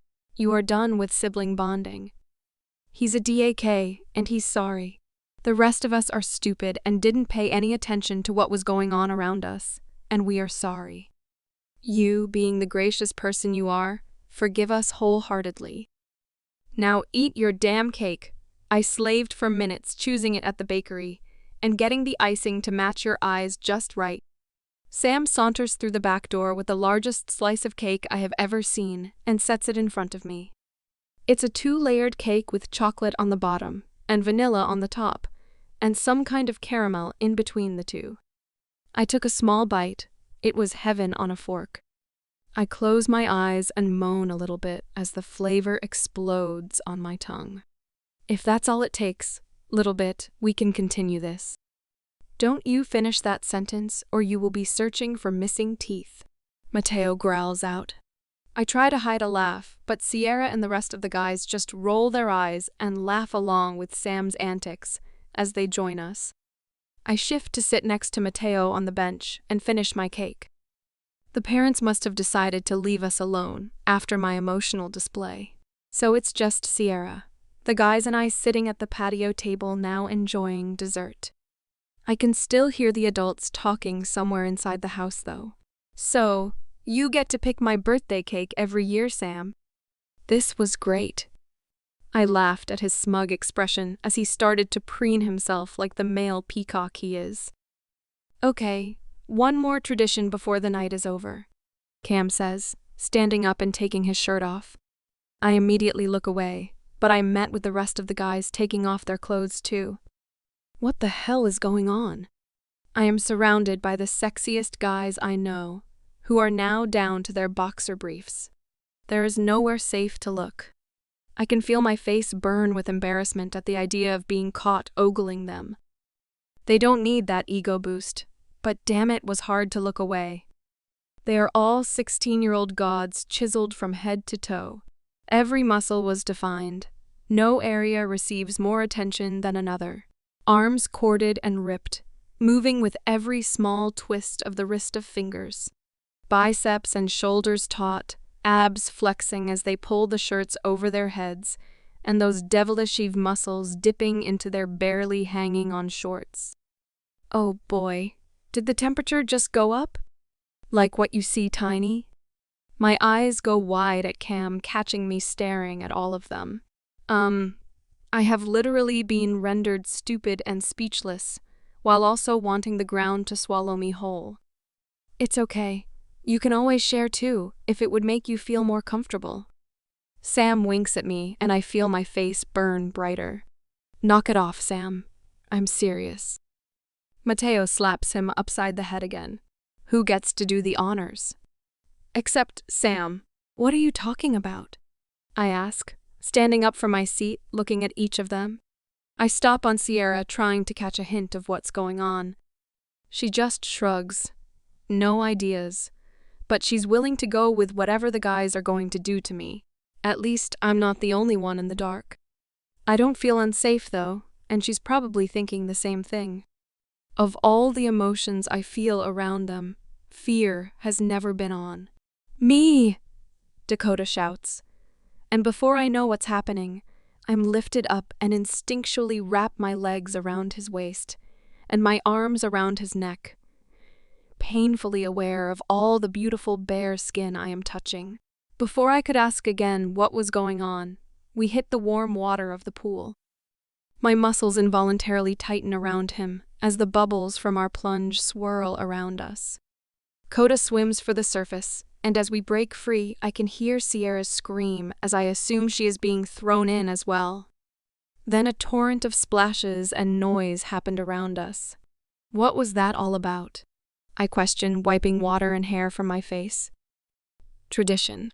Once we finish eating and celebrating, we swim until midnight when the birthday is officially over. You really could have just said that. Was the aggressive dunk really necessary? He looks down between us at my legs, wrapped around him, and then at my arms wrapped around his neck. Absolutely. The little twitch of his lips telling me he's fighting his smile makes me feel all warm again. Thank you for today, Coda. It was fun. I hugged him again. Cam swims up close behind me, wrapping an arm around my waist, effectively pulling me off of Coda. Did you have a good day? I did. Thank you. I lean back, tucking my face into his neck and smile up at him as he hugs me from behind. My turn. Oliver swims over, and I don't even hesitate to wrap my arms around his neck, laughing. Cam releases me slowly. Thank you for today. You guys really made it special for me. The smile he gives me when I pull back from the hug lights up his whole face. He really is a handsome guy. Not one to be outdone by anyone. Sam swims over and scoops me bridal style from Oliver's arms. What about me, little bit? You have to spread the sugar all the way around. He tilts his face away from me to give me better access to his cheek, clearly expecting a kiss like the alpha. I know it will start a whole new competition if I do, but I can't help instigating his troublemaker tendencies.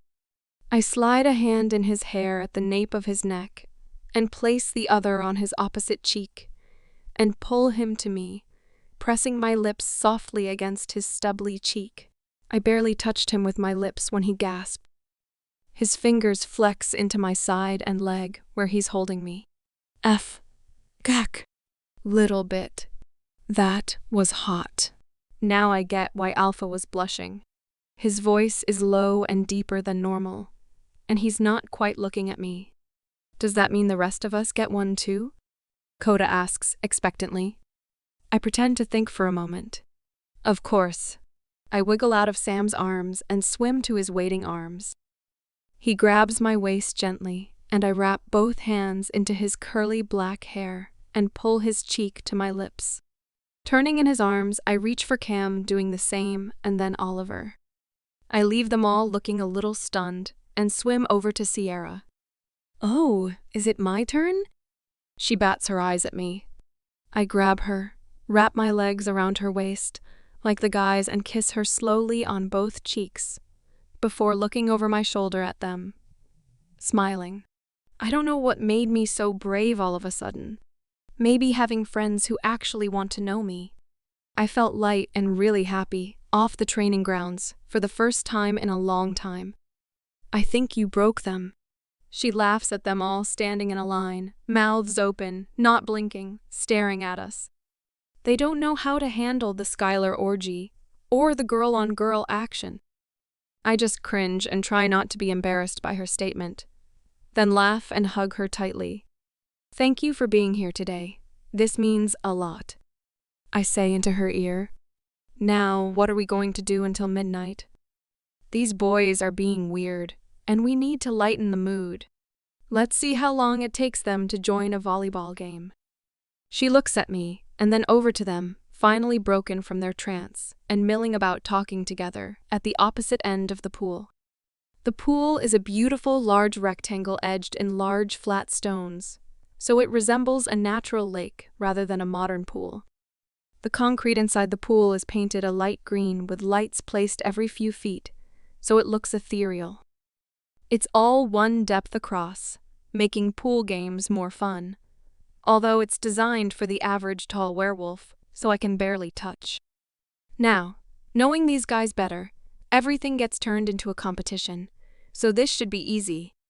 We pull the net across and hook it to the support bar and start lazily hitting it back and forth. It took all of 3 minutes for Sam to reach over Sierra's head and return a volley for her. Then Oliver joins my side and we start playing 2-on-2. Of course, the twins and my brother couldn't be left out for long. With the odd number, we just kept rotating, the plays getting more and more wild and aggressive as we went, and who knows what kind of point system they were using. I stopped trying to figure it out and just had fun. We started splashing as a distraction, and once, when I was close to the net, Coda grabbed my legs from the other side and pulled me under to make me miss the ball. That turned into an all-out dunking match, and somehow Sierra and I became the main targets. I kept getting caught and tossed. It was too hard to swim away while still being fully dressed. The guys tried to talk me into going in my underwear, Sierra had finally conceded, but there was no way I was joining in. I was really good at keeping my injuries covered, even with all the activities. But swimming around half-naked in a pool, nothing was going to make me expose myself like that. I need a break. I finally call out to them and go to climb out of the side of the pool to grab a drink. I have barely stood to my full height when I hear my brother. WHATTHEFCKISTHAT. I spin quickly, thinking there is some kind of threat. I'm on high alert. What? My wet ponytail whips around and wraps around my neck, hands at the ready for a fight. What is on your back, Skylar? He hasn't used my full name in months, since I started hanging out with him and the guys regularly. He looks like he is trying to hold in his temper, and his eye color is swirling, letting me know his wolf is pissed and close to the surface. I reach back and realize my shirt has been pushed all the way up to my bra, exposing my whole torso. I didn't even feel it move in the water. My eyes widen, and I know what he can see. The bruising around my ribs in various shades of healing, and the pink and mottled scars along my back from the whip and silver. The makeup Sierra put on the exposed parts must have come off too, not helping the case. It's nothing. Just training injuries, that's all. I ramble out a little too quickly to be believable, more concerned with getting my shirt down. You're lying. Why are you lying to us, Skylar? Cam and Coda ask in the crazy twin unison that happens sometimes. Again using my full name, not the nickname they gave me, as they climb out of the pool and begin to move closer to me. It's not a big deal. Some people go a little more rough since they know I can fight now, that's all. That isn't a total lie. My attackers have gotten more rough now that they know I can actually fight, trying to bait me into fighting them back. And when I don't, they try to get paired with me during training, so I have to. I have abandoned the idea of getting a drink, and now just want to get out of here and lock myself in my room for a few days. I'm disappointed. They should have never seen this, and I was careless enough to let my guard down, and now they won't let it go. Using my peripherals, I'm looking for the best way to escape. You don't fight anyone, but us and Sierra at group training, and the Luna and a few warriors during advanced training. None of us have sparred with you in a way to leave marks like that, and some of them are older, before we started training with you. You want to try again, Skylar? Oliver's deep voice and menacing look stalls my breathing as he stalks towards me. The rest of the guys have followed suit. He was built to be an interrogator. It's nothing really, let it go.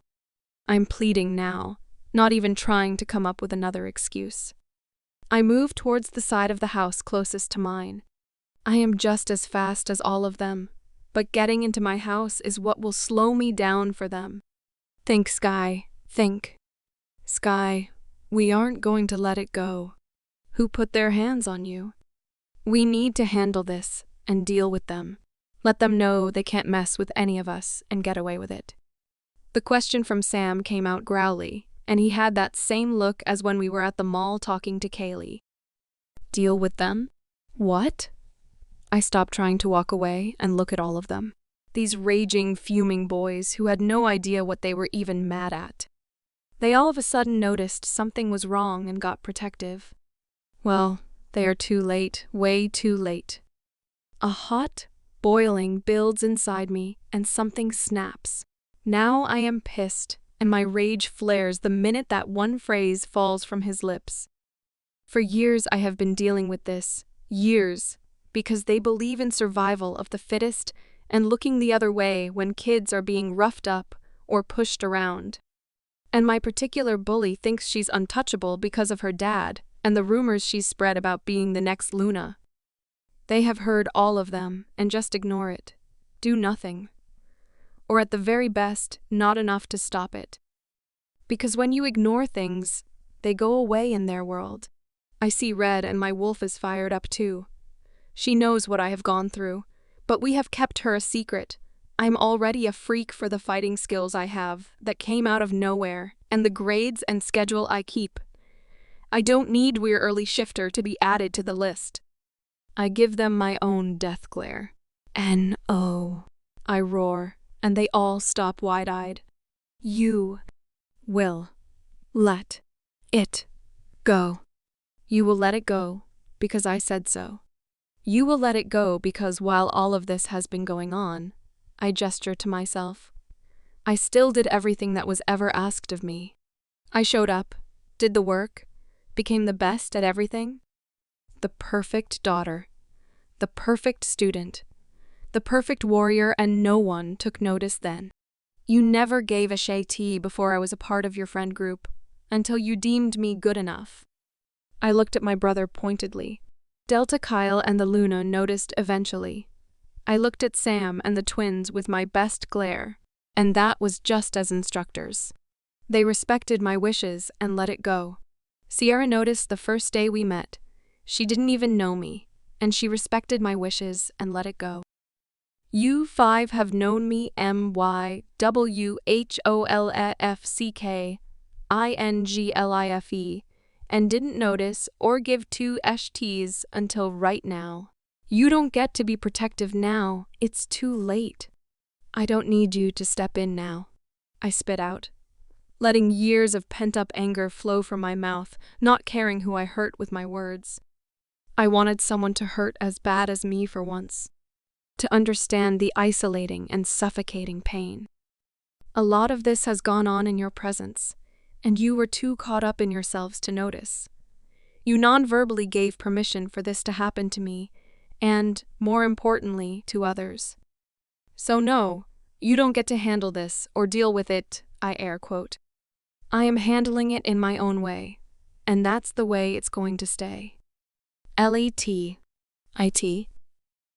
Gio!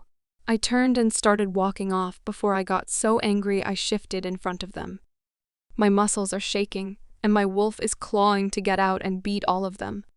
Luna, Ava, POV. I jumped off the couch when I started to hear shouting from the backyard.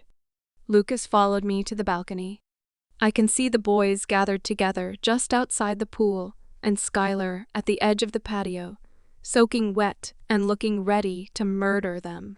Sierra must be just out of sight. I can still smell her here, though. Not all of their words travel up to me, but they must have really done a number on her for her to look like that. I can only see the backs of the boys' heads, but they appear hesitant to move at all. I still did everything that was ever asked of me. I showed up, did the work, became the best at everything. The perfect daughter, the perfect student, the perfect warrior, and no one took notice then. You never gave a tea before I was a part of your friend group, until you deemed me good enough. I looked at my brother pointedly. Delta, Kyle, and the Luna noticed eventually. I looked at Sam and the twins with my best glare. And that was just as instructors. They respected my wishes and let it go. Sierra noticed the first day we met. She didn't even know me, and she respected my wishes and let it go. You five have known me MYWHOLLEFCKINGLIFE and didn't notice or give two STs until right now. You don't get to be protective now. It's too late. I don't need you to step in now. She turned to walk away, and I turned to go into the house, determined to find out what they were fighting about and fix it. Lucas grabbed me from behind and pulled me back to his chest. Let her go and let them sit with this. Whatever they did to upset her, she set them straight and they need to figure out how to fix it on their own. He says low in my ear, reading my mind as usual. My poor girl, did you see her face? I turned to look at him. She has already been through so much, and we haven't done much to help. We can't step in each time a pack member is a terrible parent, or when kids are having trouble at school, no matter how close we are to them. We can't show favoritism like that. And you know I am already doing what I can at school, but I have to keep it by the books. We can't investigate properly if people think we are looking for something. They will figure this out, love. Lucas turns me and pulls me into his chest. She's so special. You can already see the bond with the boys. I don't know if I have heard it happening this early before. I don't even think they have caught onto what is happening. Are you kidding? Right now, we would have to smack them upside the head with a smart stick to get them to notice. Even Skylar told them. They pay no attention to details. They are still 16-year-old boys. He chuckles into my hair. She is going to be amazing, though. Did you see them stop in their tracks? She might be more intimidating than you are. Kyle says he's never seen anything like her on the training field, even in the Alpha King's ranks. The border patrol keeps an eye on her when she runs the border and says she is faster every time, and her wolf is beautiful. She has never been left alone, not after last year. Let these boys learn to grovel. I have a feeling they will have to do a lot of it. She has to learn to survive this and ask for help. She will be okay. I hope so, I say into his chest. She just has to survive high school first. Skylar. Choruses of Skylar, and my various nicknames are being shouted behind me, but they don't follow. I don't know if they are respecting what I want or if Sierra's keeping them back, but I just need to walk away and cool off. I walk into my back door and through the kitchen straight to my room. I glance at the clock as I go to the bathroom. It's after midnight, so at least the fight happened after my birthday, technically. I flip on the light and notice I look ridiculous in the mirror. All my makeup is gone, but streaks of black remain under my eyes from my crying fit earlier. My ponytail is loose and drooping to one side as the ends are still wrapped around my neck like a noose. My shirt and jeans are a darker color and plastered to my body and dripping from the pool. I quickly take everything off, dump my clothes in a pile to deal with later. My new jewelry is in a pile on the counter, and jump into the shower, feeling really cold all of a sudden. I let the water get as hot as possible, and once I have scrubbed my body until all of the skin is bright red, I just let the steam enter my lungs and soothe my muscles, and I cry. I just let out everything I have left. I will lose them, just like I knew I would. They will hate me for being weak and letting all of this go on for so long. For lying to them about the whole situation and then yelling at them. I haven't been able to find a way to make the bullying stop, and anyone who has tried to help by going through the right channels to the right people have been removed from the school. Either they transferred or they were suspended and not seen or heard from for weeks. And when they come back, they are a completely different person treating me like the problem. It hurts and it sucks. It's why I stopped trying to befriend people in the first place. but the only place I allow myself to feel the pity is here in the shower.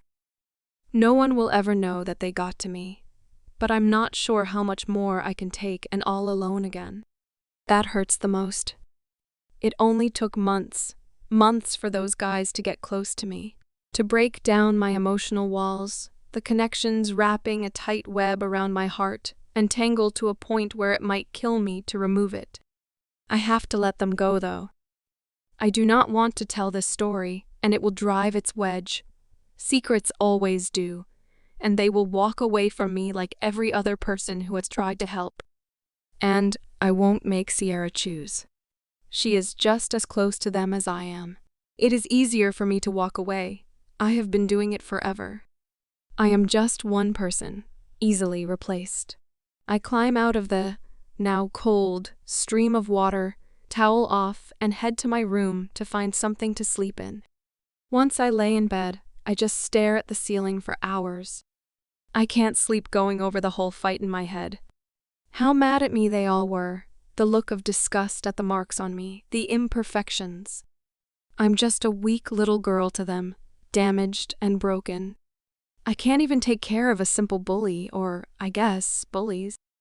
I never know who it is who grabs me, but it is decidedly male. Their scent is masked somehow. Even my wolf can't find it if I bring her forward. I am positive about who instigates it, but I can't prove anything, which is one of the main reasons I never go to anyone. It's just my gut feeling, and I can usually place it with something she has said earlier in the day, or the previous day. She makes threats all the time, but nothing that would be considered more than teenage girl empty words trying to sound tough. She never trains, meaning most people probably think she's weak, which in a one-on-one fight, I probably could kill her in a matter of seconds. But I have no obvious reason to challenge her. I have even gone as far as sneaking in and looking at the camera footage at school to try and find me getting pulled into a closet and leaving bloody and bruised or her, and I interacting at all. But she is so good, the footage with the attacks on me are never there.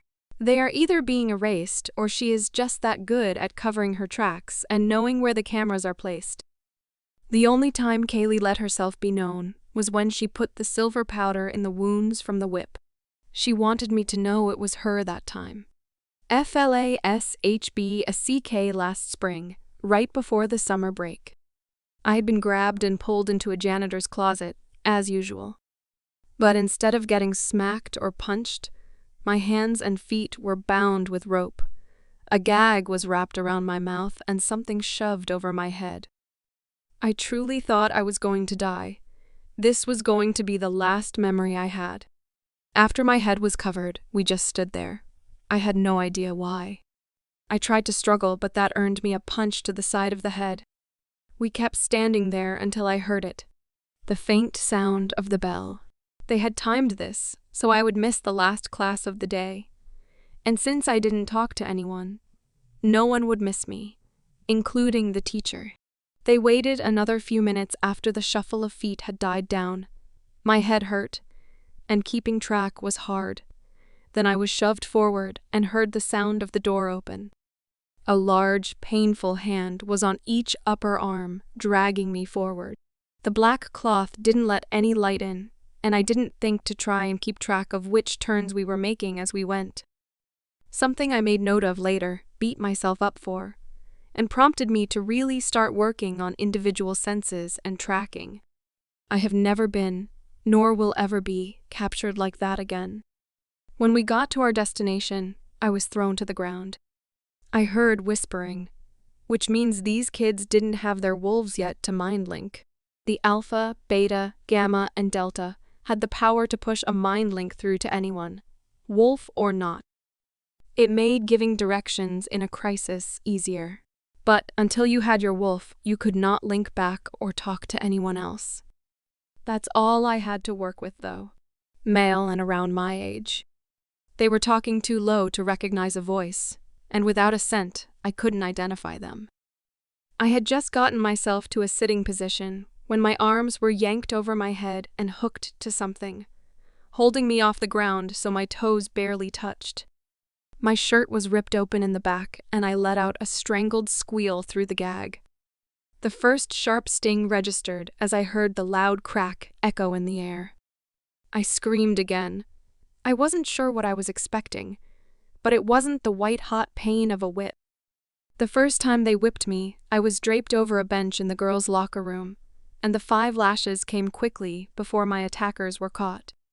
This time, there was more bite in the whip, and there was several seconds between the first and the second. The second one didn't disappoint. I screamed again, and this time heard an amused huff behind me. Sick, F.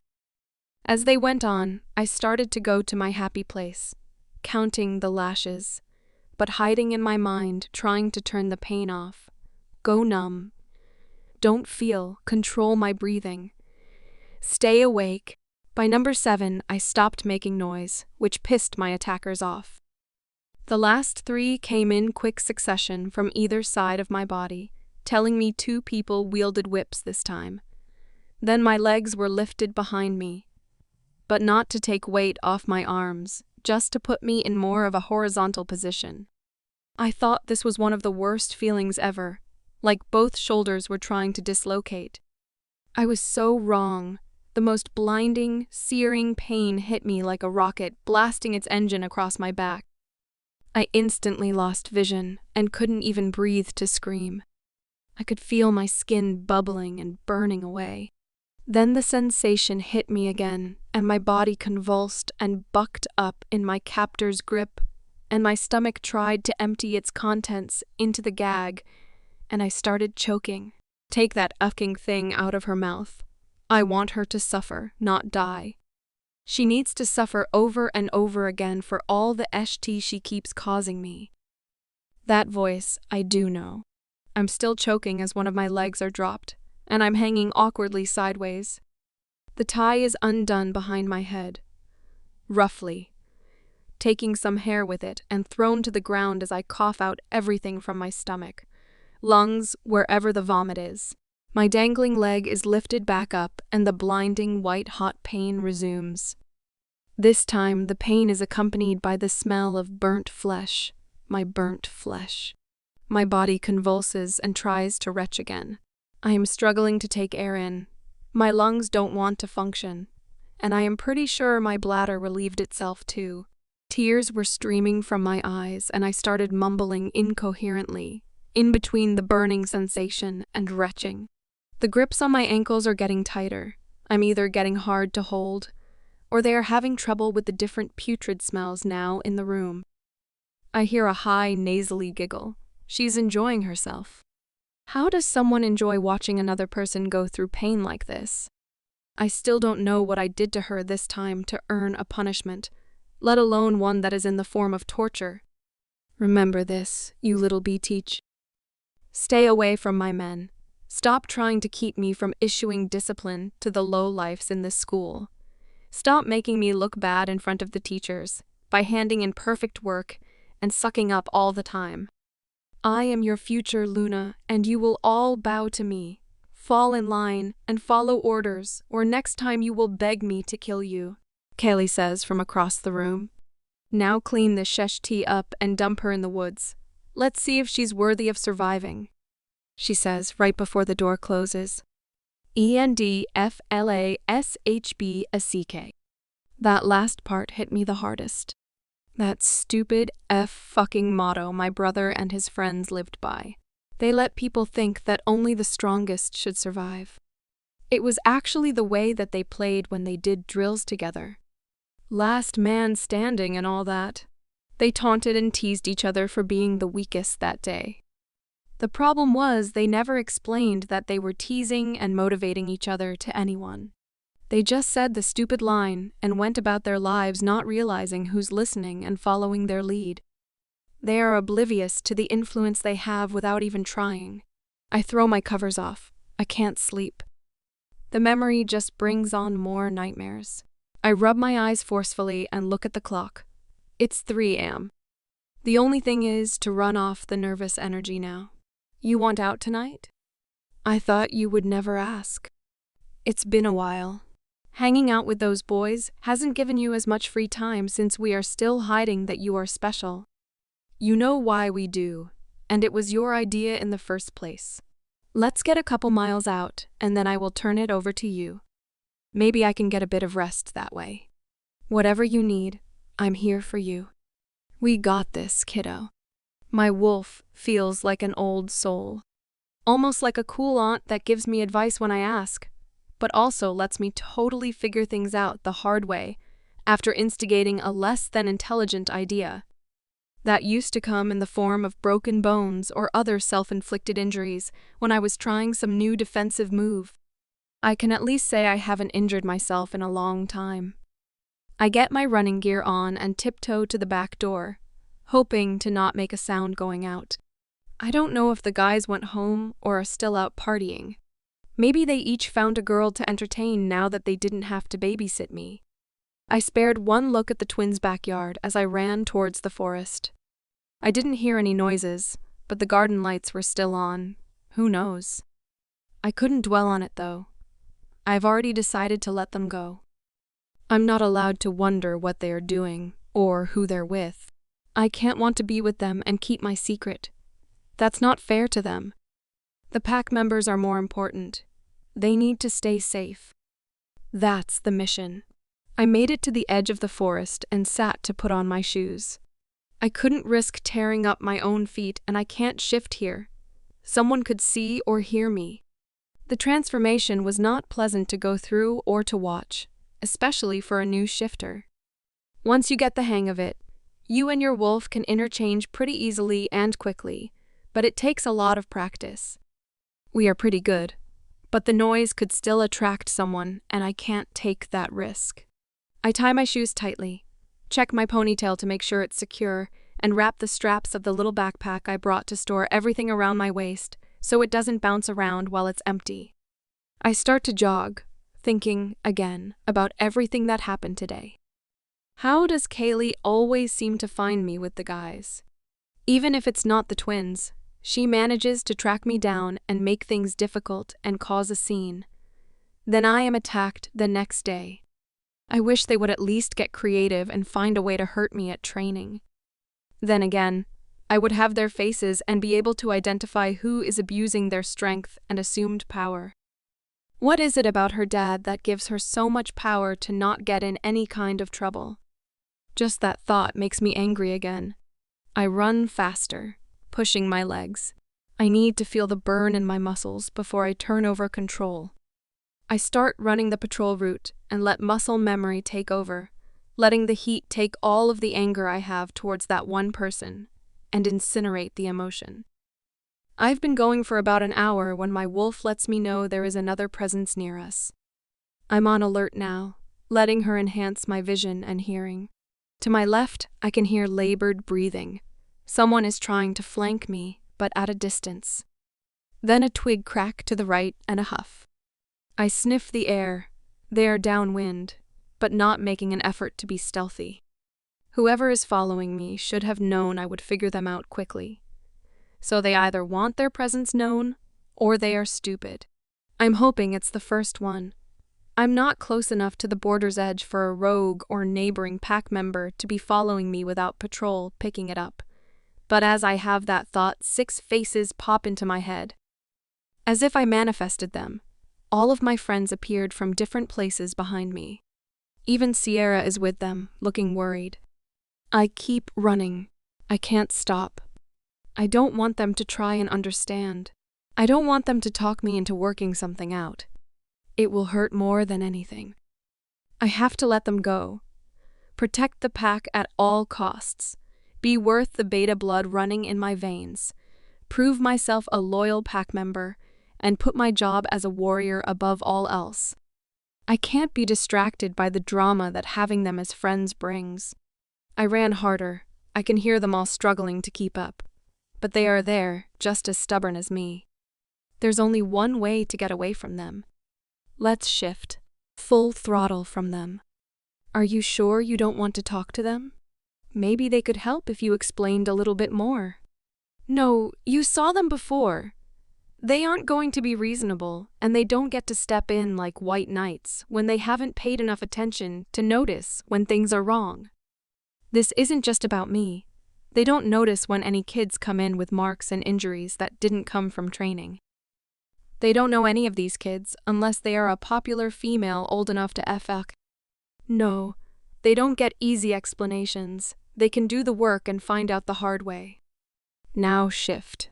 I can feel she wants to talk to them and is coming up with reasons to stop running. But you will destroy your stuff, are you sure? We've never done it moving. There's only one way to find out. I can't keep this pace up forever, and they have been training with me long enough to know when my stamina will give. They are wearing us down and starting to corral us. There's a reason they waited until we were an hour into our run. Worst case, we crash, and they catch up anyway. All right, you got it? I let her come forward and just focus on my legs, moving continuously. We are on a pretty clear path, one I take regularly, so I don't have to think very hard about where my feet need to go. I can feel my lungs starting to burn with the effort of maintaining the fast pace longer than usual.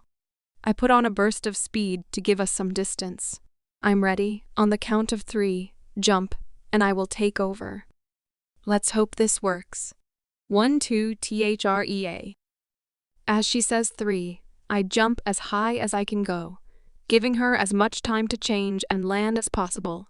We twist in the air and I can feel my bones dislocating and reforming. The hair on my body is growing thick, my nose and mouth lengthening. I hear the ripping of clothes. It's too bad those were some of my favorites, and I will for sure need new running shoes now. We land on the ground on all fours. My jet black tail fur is gleaming in the moonlight, but we don't stop moving. Picking up speed, we start to create some distance. What the cuck? Since when can she shift? Oliver, I think, yells. And how has she managed to learn how to shift on the fly? Cameron, the oldest, usually gets his panties in a wad when he isn't first at something, which is rare. I have no fucking idea. Clearly, she's good at hiding tea from all of us. Mateo blurts angrily. Is he mad at me? He does not get to be mad at me when he hasn't been there for me the last few years. Why would I tell him anything? We put on a burst of speed. We have put some distance between them and us, but I can feel my wolf's hesitation. She doesn't agree with running from them. She spins once to get a look at my friends, then keeps moving forward, but more slowly. They all look shocked. At the fact that I can shift, how quickly I shifted, or at the realization that there is another thing they didn't know about me, I'm not sure. She looked back at them with sympathy coursing through us, slowing more. I have no control right now. She's going to force me to talk to them. She slows completely and turns in their direction, but doesn't let her guard down. I know she wants to go to them and rely on them to help. Wolves are pack animals. We are designed to work together, but I won't budge on this. They need to act like leaders, not just wait for things to fall into their laps. They make a semicircle around us as we all come to a halt. Mateo tries to take a step forward and we bare our teeth to warn him not to come closer. At least she agrees with my decision to make them earn my trust fully. My wolf refuses to growl though. She will not show hostility or disrespect, just that we are upset and don't want them near. Hey, little bit. I know you can hear me. You can shift so you can mind link. I don't know what's going on, but clearly there are things we don't know, and you seem to be really upset with us. We just want to help. Don't shut us out. We can't help if we don't understand. As goofy as Sam acts, he is the only one who even thought to mind link me. Unless the rest of the guys were just listening, trying to keep me calm now that I have stopped running. I hear movement to my right and see Dakota moving to circle me. We bare our teeth at him, and he stops. I'm fighting the urge to yell at them through the mind link. Once Sam gets me to talk, he'll be able to distract me long enough for the guys to catch me. We spread our front paws and lower our head just a little, looking like we are going to strike. But in reality, I see a break in their formation I could use to get back to the house before them. They will never catch me in my wolf form. She is fast, especially when I let her go full throttle. If she will run away from them, that is. Hey, quit trying to run. We just want to talk to you. Oliver jumps in my line of sight. He's quick to figure out my movements. They must have all been listening. I keep my head moving. I want all of them in my sights at all times. I still refuse to talk to them. My wolf says she can communicate with their wolves, and they are terrified of what they saw last night and what I said. They really want to be here for me, but I just can't. I don't want to get close to them. It hurts too bad now just trying to keep my distance, and it's only been a couple hours. We are only going to get hurt more. Whether it's from Kaylee, Jeannie, and Marnie, or any other mate that doesn't want them to be close to us. It's just better for all of us if this whole thing ends now. Please just come back and talk to us. You can stay in your wolf form if that would make you feel better. Cam takes a small step forward and then sits on the ground. Or we can stay right here. This seems to be your favorite spot anyway. It smells like you no matter what time of day I run through here. He smiles at me. My head snaps to him. What? He follows my trails? Does he know my favorite spots? Wait. No, I can't let them distract me. I shook my head to clear it, look around and get a head count, keeping them all in my sights. Sierra comes over slowly and lowers herself to the ground next to Cam. Well, I assume you are all having a riveting conversation without me, but it looks like we may be staying outside to talk. Can we at least go to the fire pit so the rest of us, not wearing fur, can get a little more comfortable? My wolf stands up to her full height and starts to walk in the direction of the fire pit in the little valley behind the pack house. Clearly we are entertaining being around them for now. She seems to trust that they won't do anything to us while we walk in front of them. I'm sure that has something to do with her secret communications with their wolves. I seem to be along for the ride right now. Just don't tell them what's going on. I know it's stupid and petty, but they really have never cared before, and I don't understand why they all of a sudden give a shitty about me. I want them to fix things, and I know that giving them information would, ultimately, help. But I can't prove what's happening to me and the other kids, or by whom, and I don't need them going on a rampage and making things worse. I don't need any more pack members thinking I am weak and need their protection. I was left out here to suffer and hopefully die. That is the leadership they have shown.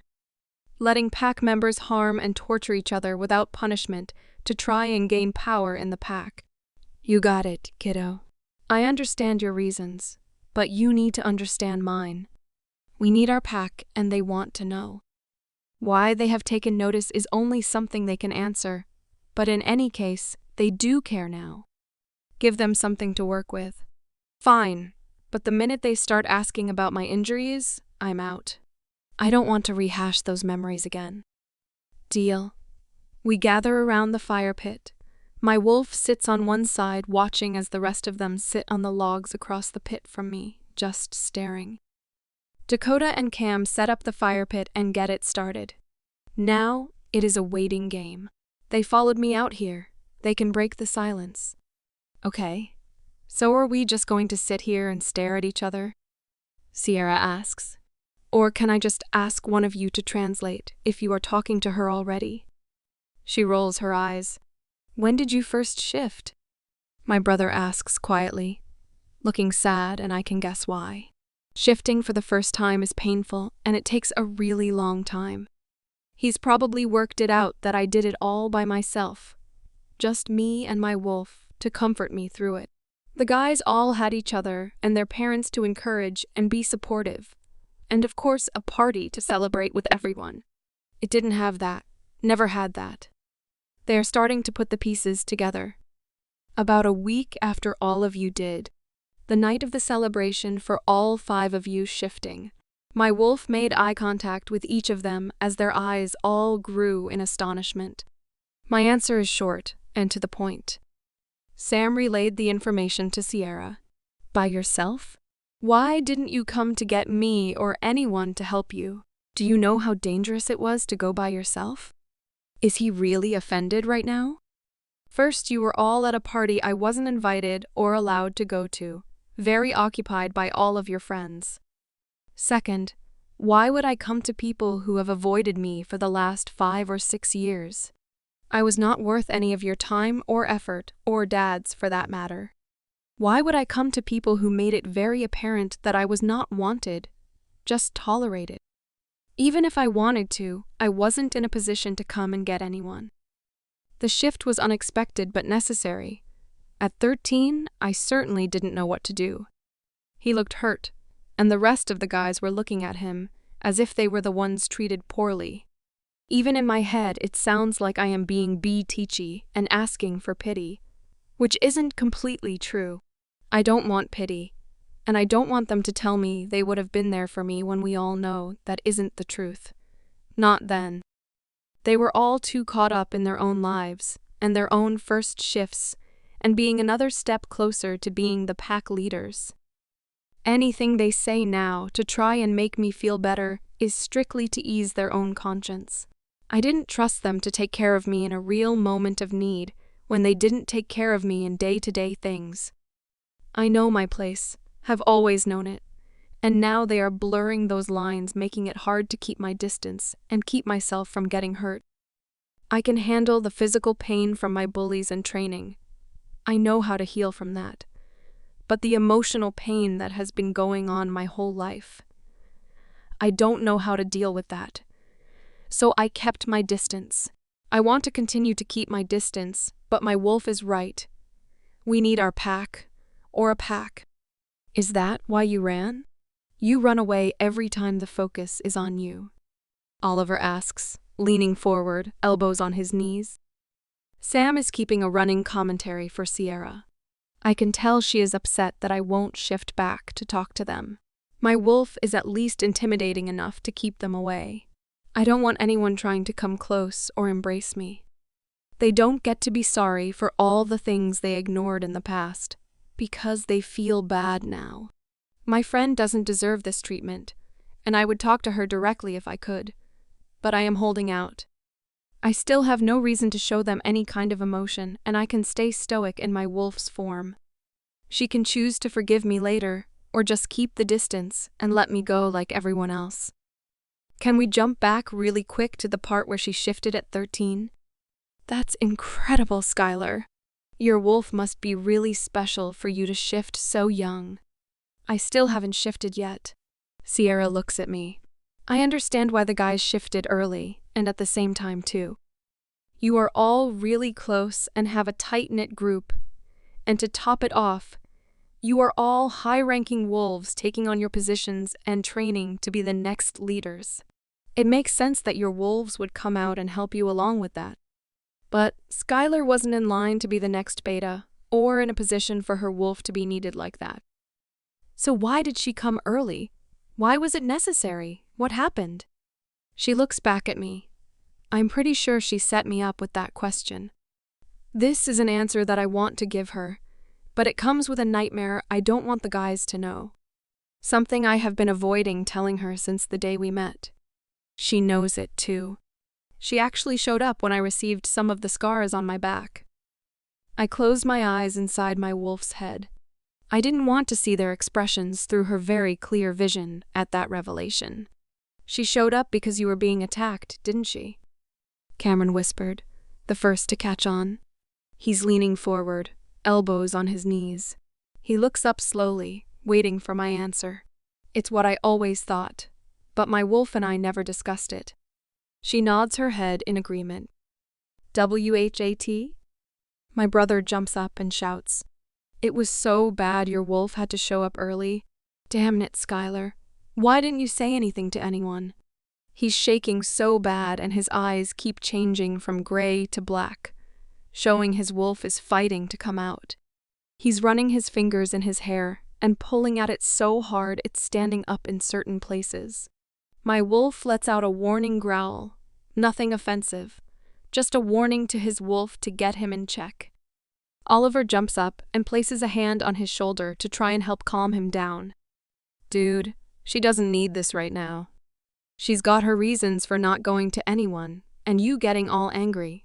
And Huffy is not going to get you the answers that you want.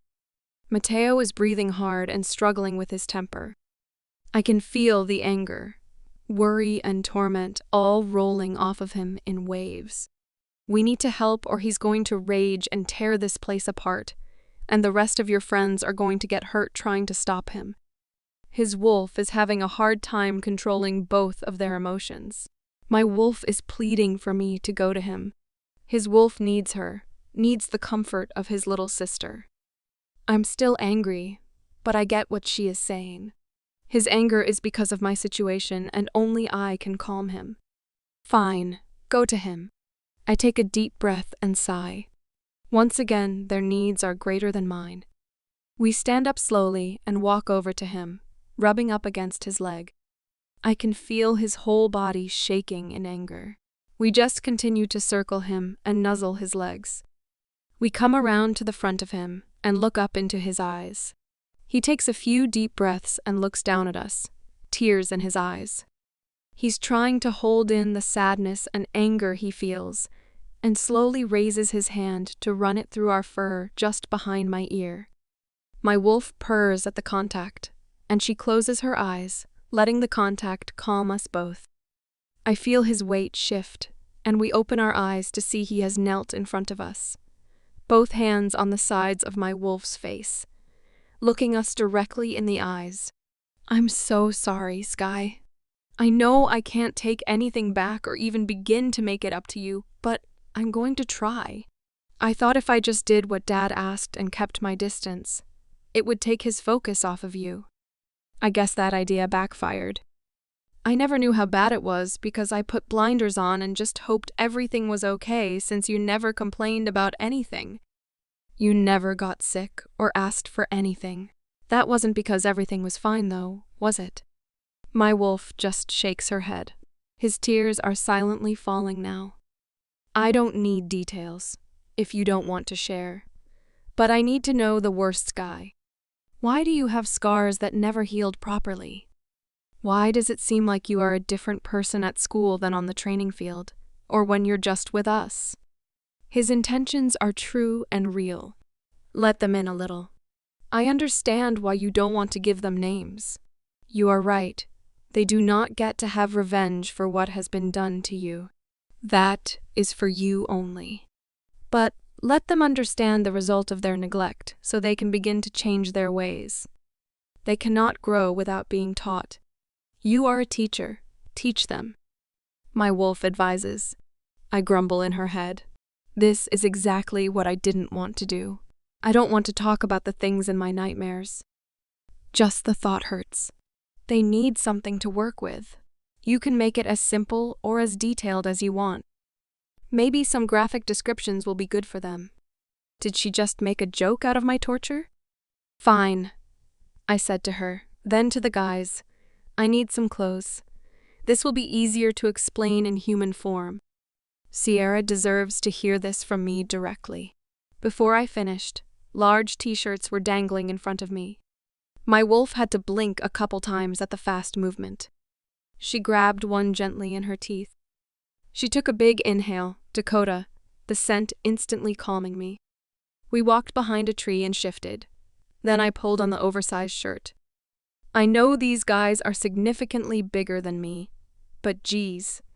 The shirt sleeves reached past my elbows, and the hem almost touched my knees. I had to try really hard to not think about the fact that Dakota was now shirtless. Again. And the guys were all quick to literally give me the shirts off their backs. I walked out and sat on the log across from my friends. I just stared into the fire. I wasn't going to be able to look at them while I told this story. I don't want to throw blame their way. This isn't about making them feel bad, but they also need to know they are a part of the problem. I took a deep breath, closing my eyes and steeling myself to relive this story out loud for the first time. I took another deep breath in and let it out slowly, stalling as long as I could before beginning. It really started a few years ago. Nothing major, just getting pushed around for stepping in to stop other, younger kids from getting pushed around. Bullies don't like to be told what to do, so naturally more and more bullying happened. As a beta, the damage to me wasn't that bad at first, and I found out I healed pretty quickly from the physical stuff. Unfortunately, so did my bully. That's when my homework would go missing, and I started having trouble with my grades. It wasn't from a lack of doing the work. It was literally being stolen or destroyed. Another thing my bully found out was the power they received from being known to beat up someone with beta blood, and with Dad's very open dislike of me, it was like an open invitation to try and harm me in some way. I paused to take a breath. I've never put into words what being bullied was like. The few times I was called into the principal's office and Dad was called in, he never listened to my side of the story and added to whatever beating I had taken before, also greenlighting my torture. Oliver opened his mouth and made a sound. I'm sure to ask the obvious question. I held my hand up to stop him.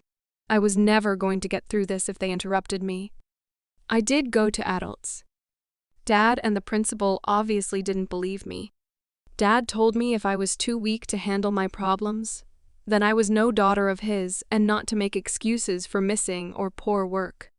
I went to the principal about the physical stuff with other kids, and he told me something similar. We have had kids leave suddenly due to this bully after going to the proper adults to handle it, or to try and help me by backing up my story. Teachers have also been removed from the school for trying to help me. I have since learned that school board members and elders are biased and only care for their own interests and not the interests of the students in the school. So I don't want to hear anything about telling someone. There is no one to tell anymore. Anyone with power doesn't care, and I will not risk someone's livelihood because I got smacked around a few times. I can feel myself getting fired up at the injustice I always feel at the lack of caring from the adults in my world. You could have come to us. We would have helped you, Cameron says, pointing to all of the guys. Would you really? I cocked an eyebrow, looking at each one of them. They all nod emphatically. When? In the middle of your invite-only circle of friends? While you were entertaining the entire senior class population of girls learning the finer points of being men? At all the sporting events with those same people? Hanging out at the diner and wherever else you went? While you were all gone for the summer at training? None of you have ever been this accessible. I gestured wildly to them. I close my eyes and take another deep breath. I'm getting worked up, and they are not the enemy. They made plenty of mistakes, but that's not what is the focus. What about any of our interactions before Sierra showed up would suggest to me that you give two STs about me? When you were told openly and many times in MY presence that I was worthless and an unnecessary blight on the pack? Dad was never shy about his feelings for me, and he never cared if I was in listening distance. I looked at my brother, whose face went pale. Or when you were all spouting your survival of the fittest's mantra throughout the school, telling everyone that they should handle their own issues and you were all only going to deal with really major problems, whatever that means. I air quoted, trying not to sound hateful but failing. The guys started shifting uncomfortably, and Sierra was shooting daggers at them. You gave everyone free rein to openly put down people deemed less, not build them up. You praised people for beating others in training without a second thought to the person who tried their best and put in effort. There can only be one winner, sure, but that doesn't mean the person who lost is less than the person that won, especially in training. Training is to get everyone better, to give pointers and tips to each person in a spar. You all promoted stepping on others to get ahead, and that all comes back to me. I'm now clenching and unclenching my fists as the words are just tumbling out. I'm saying all the things I have sworn never to say, reveal feelings I thought I would never tell them. Beat the beta girl to prove you are better. Her family supports the abuse. Beat her worse than the last person who beat her, and you win the popular vote. Throw her into lockers. Make her bleed at least once a week. Steal her clothes and things from the locker room. Throw them in the shower and pee on them. Chain and whip her in the locker room for asking too many questions in class and making you look stupid for not knowing the answers. Blindfold and chain her up in an old storage shed and whip her to the point of throwing up and almost being unconscious. But don't let her pass out. She should feel the pain all because she did better than you at something or gained positive attention over you. Then, to make it more memorable, rub silver powder into the wounds, making her flesh burn and scar, and then drag her to the forest, to bleed out and die a slow, painful death unless she is worthy enough to survive. My tears are flowing now, but I manage to look up at them all. Sierra has her hands over her mouth, tears shimmering in her eyes. They all look shocked and at a loss for words. I'm angry again, but they asked for this. They wanted to know, and as much as I was trying to keep this hidden, I can't seem to stop the word vomit. I can feel my confidence rising as I say each word, like a weight is being lifted from my shoulders. I maintain eye contact with them now. The spot you found me tonight. Do you want to know why it is my favorite spot? Why it smells so much like me? None of them move. Even the forest seems to be holding its breath, waiting for me to speak. I feel a rush of morbid satisfaction at letting them in on my torture. It's where I survived, where I made the decision to live. I was left, bleeding out from the lashes I received for having the audacity to get in the way of someone else.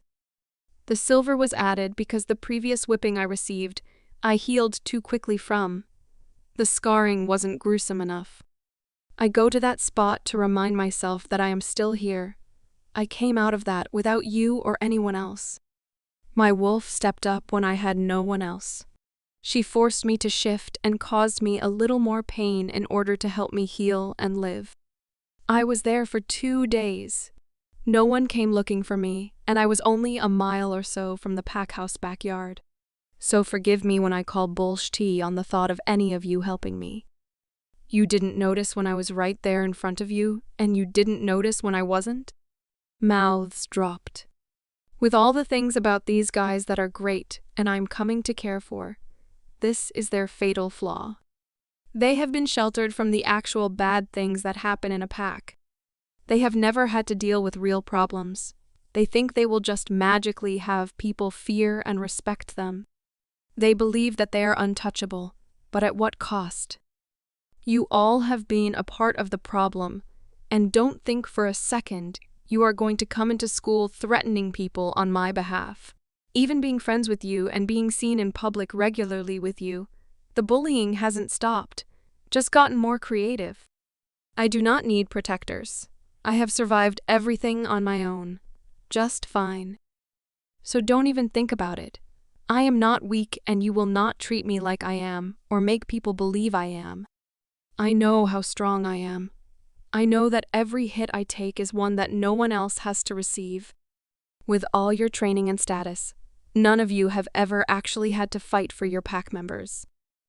Had Sierra not joined us this year, and for some reason I still don't understand, chose to talk to me, none of you would be sitting here now. None of you would have looked twice in my direction. I was forced into your circle. She is the only reason any of you are paying attention to me now, listening to my story. But the problem is, have you even thought about any of the other kids going through what I am? You have pack members who are torturing other pack members without cause or consequence. So before you think about trying to save me or protect me, why don't you help someone else who actually needs it? I got up and started walking away towards the pathway up to the pack house yard. My eyes and head hurt from crying so much tonight. I need to sleep and then get back to my life. The way it was before the guys barged in and decided they all of a sudden needed to be a part of it. Sky, wait. Mateo calls, jogging after me. I'm done for tonight. Please just let me go, I say weakly, continuing my way up the path, but slowing down. My wolf is still holding me back for some reason, and I am too worn out to be stubborn against her. I'm not going to stop you, and I know it probably means nothing, but I am sorry. I had no idea, and I know that's on me, but for what it's worth, I love you. He wraps his big arms around me from behind and kisses the top of my head, and he breathes in deep, then sighs, before letting me go. I take a few more steps forward when I smell Oliver right before he wraps his arms around me, same as Mateo. But he kisses the side of my head before taking a deep breath of my scent. I can feel his whole body relax before he lets go of me. Sam repeats the hug, kissing the other side of my head, also taking a deep breath of my scent and noticeably relaxing. Sam releases me, and I continue up the path. I'm too drained to wonder what is going on with all of them taking in my scent. My tears are flowing again. I can feel their sincerity, their agony at being a reason for some of my torture. No one else approaches me, so I continue walking, trying to steady my breathing. Even though I told them I don't want apologies, it stings that the twins didn't follow suit with the other three, and I don't expect anything from Sierra. She noticed within minutes that something was wrong with me when these guys have known me my whole life. I made it to the pack house backyard and feel like I have been walking for hours. The full-out run and shifting like that took its toll, something I made note to work on. I can't have an energy drain just from shifting in a fight. Just as I start to turn towards my backyard, hands grab each of my upper arms to stop me. Coda and Cam's scent hits me at the same time, and the warmth from their hands makes goosebumps rise up all over my body. Sky, they whisper in unison. I don't say anything, but I let them stop my movement. I'm still crying, but I can't open my mouth to speak. I've said all I need to tonight. Tell us what to do, Smalls, Dakota says. We need to fix this. Start making things right. Cam follows up. I breathe in shakily a few times. Anger and sadness both consume me. They need to figure this out on their own. I don't know what I need from them. It's too late for me. I don't have much school left.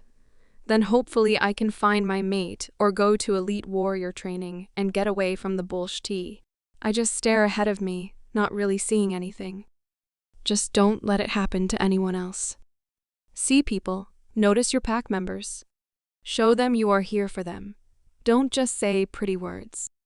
Show them you are leaders. Nobody actually cares about what you say if your actions don't match. You want to leave? Coda asks, like he's been punched in the gut and out of breath. After all that I said, he picked up on me not wanting to be in a place I'm not wanted. What the hell? If you were me, would you want to stay? I can only whisper. They have no response for me. With that, I stepped out of their reach, continued walking home, and went straight to bed. I can't handle any more emotions today. I stayed in my room all day Sunday. Even Sierra gave me my space, but she made sure I knew she was giving me space today, and only today via text, which did make me smile. How does she know me so well already? She knows what I need without having to ask, and she sees through my BS and calls me on it too. I'm sure she figured I was going to try and skip school tomorrow. There is just too much drama that I don't need, and I have no idea what the guys are going to do with the information I gave them. I don't want to see that look in their eyes like I'm fragile. And after the mall display, Kaylee will have something planned for me too. Cameron POV, if you were me, would you stay? Sky asked before walking away. She hasn't looked at any of us since she finished her story, and I can guarantee she will go back to avoiding us at school Monday. It felt like my heart was ripped out of my chest. I looked at my twin and I knew he felt the same. She's not wrong though. I wouldn't want to be in a place where almost every interaction was with someone who told me or showed me I wasn't wanted, and to find out she was literally being tortured right under our noses. even to an extent by her own father. My wolf could tell she wasn't lying or even exaggerating. Alpha wolves can sense deceit. He was also pissed at hearing the ways we haven't been taking care of our pack from her point of view. What do we do? She can't leave. We can't let her leave. Coda asks me, sounding almost panicked. Let's get the rest of the guys. I think we need to talk to Dad and all of those guys. Somebody has to know something. With everything she said, it can't have all gone unnoticed, right? I turn and head back to the edge of the forest where they were all waiting. What did she say? Mateo asks. He looks so broken right now. I'm sure we all do. I can't imagine the guilt he is feeling for not, at least, protecting her from their dad. She wants us to make the pack better for everyone else. She said it's too late for her, just to make sure nothing like this happens to anyone else. She wants to graduate, find her mate, and leave. Dakota barely got the last part out. It hurts to even think of her leaving. She can't leave, Sam bursts out. She makes us all better. She keeps us calm, sane, all of us. I know you guys feel it too. We are all drawn to her. She's like our center of gravity. I agree. What I want to know is why all of a sudden there is this powerful draw to her, and for all 5 of us. Oliver scratches his head. I don't think it's a mate thing, because it affects Mateo, and we are all too young for a mate bond to show anyway. But something is going on. Like she said, we have been around her whole life and never needed her around like we do now. We need to talk to Dad and the guys. Maybe even Mom. I look at Coda. Mom spends extra time with her. You'll want to start with Luna and Delta Kyle. They don't know much, but they both have helped her heal from some of the worst beatings. We all snap our heads to Sierra. I didn't even think to ask her. Sky has let her in more than the rest of us. I believe things at the school are being covered up too. Sky told me that she stopped going to teachers because they can't do anything without being punished or fired. And the administration seems to find a way to put the blame on her, or there isn't any evidence to back her claims. She's been sent to the office plenty for being involved in disagreements, and somehow she has been targeted as the bad kid. The spare beta looking for attention. So they stopped taking her seriously, and just punish her if she's a part of an issue, without even taking a look into the incident. It would probably be a good idea to hack into the school computers and see if we can get security footage. There has to be some way to find out who is doing this and be able to prove it. Maybe talk to some of the kids she trains. They love her. And she has always said most of the abuse she takes is in place of someone else. I think she is protecting those kids. I think that's why she works so hard to train them, so when she leaves, they can defend themselves. Because you're right. She wants to leave. She's going to graduate early and get out of here as fast as possible. Cam, we have to quit talking about her leaving. Coda rubs his chest just over his heart. He looks like he is going to be sick. Sierra completely ignores him and goes on. Whoever is doing this has a ton of control or hold over people in power, at least at the school. There's no way Sky getting jumped daily is not on record somewhere and going completely unnoticed. It's just easy to hide since it seems to be only her, and she never reports anything. So, she hasn't told you who's doing this then? I ask, making a mental note about checking the security footage and understanding that Sierra might be more scary than she lets on. The observant ones are the ones to watch out for. They see things our mundane eyes miss. I think that is the one thing she's going to take to her grave. She doesn't believe sharing the info will help. She thinks it will actually make things worse, make her look weak, embarrassing her dad and brother, and make her bully retaliate. Which, I think, has happened in the past. According to her, this is the best version of the situation. That she actually is in control of whatever is going on. She expects it, is mentally prepared for it, and already knows how to recover and go about her day like nothing is wrong. Something she is obviously really good at since no one, even me, sees her get hurt at school. How can this be better? Why is she worried about embarrassing Dad and I? Who gives a shit? Mateo whisper yells, running his fingers through his hair. Your dad gives a shit. That's who. I've seen the way he talks to her and about her. We all have. No one can deny he's a diake to her, and we have all just let it happen, including the Alpha and Luna, because she doesn't complain. She goes to no one, because she trusts no one. Every person here, except Sierra, has given her a reason not to. Clearly it's worse than we thought. Leave it to Oliver to analyze a situation to add another tally on our list of dumbass things. She thinks because the bully's focus is on her, or she can put it on herself and keep others from getting harmed, it's better.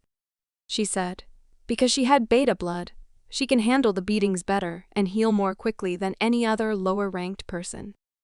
She truly believes she is doing the right thing protecting pack members as a beta should. She believes it's the only thing she can contribute, since she isn't really wanted here. And unfortunately she's right. No other kids are ever bullied, solidifying her belief. Sierra shrugs sadly. Sam goes to wrap her in a hug. I scrub my hands over my face, then look at my watch. 6 a.m. We have really fucked up and we aren't even in charge yet. Let's get inside. Dad should be in his office. We need to fix this, now. And we are going to need all the help we can get. I turn and the others follow me. I can't wait for this conversation. We headed in through the back doors into the kitchen and completely startled the Omega that is making breakfast. It's kind of a known fact that none of us move much before noon on Sundays. We are definitely out of character right now. Marching straight to our dad's office. Coda and I don't even bother knocking, as we all pile into the large space, filling every available chair, and my father and Beta Daniel just stare at us, like we all grew 3 heads. Can we help you boys? My dad asks, looking at us curiously. We really have a busy day, so whatever you are up to needs to be quick, Beta Daniel says in a clipped voice. What we have to say is important, and it's going to take a while. Coda shoots back at him. We don't have time for your teenage shenanigans today, boys, Beta Daniel starts. I wonder if he has always been this condescending to us. Either way, I really just want to break his nose.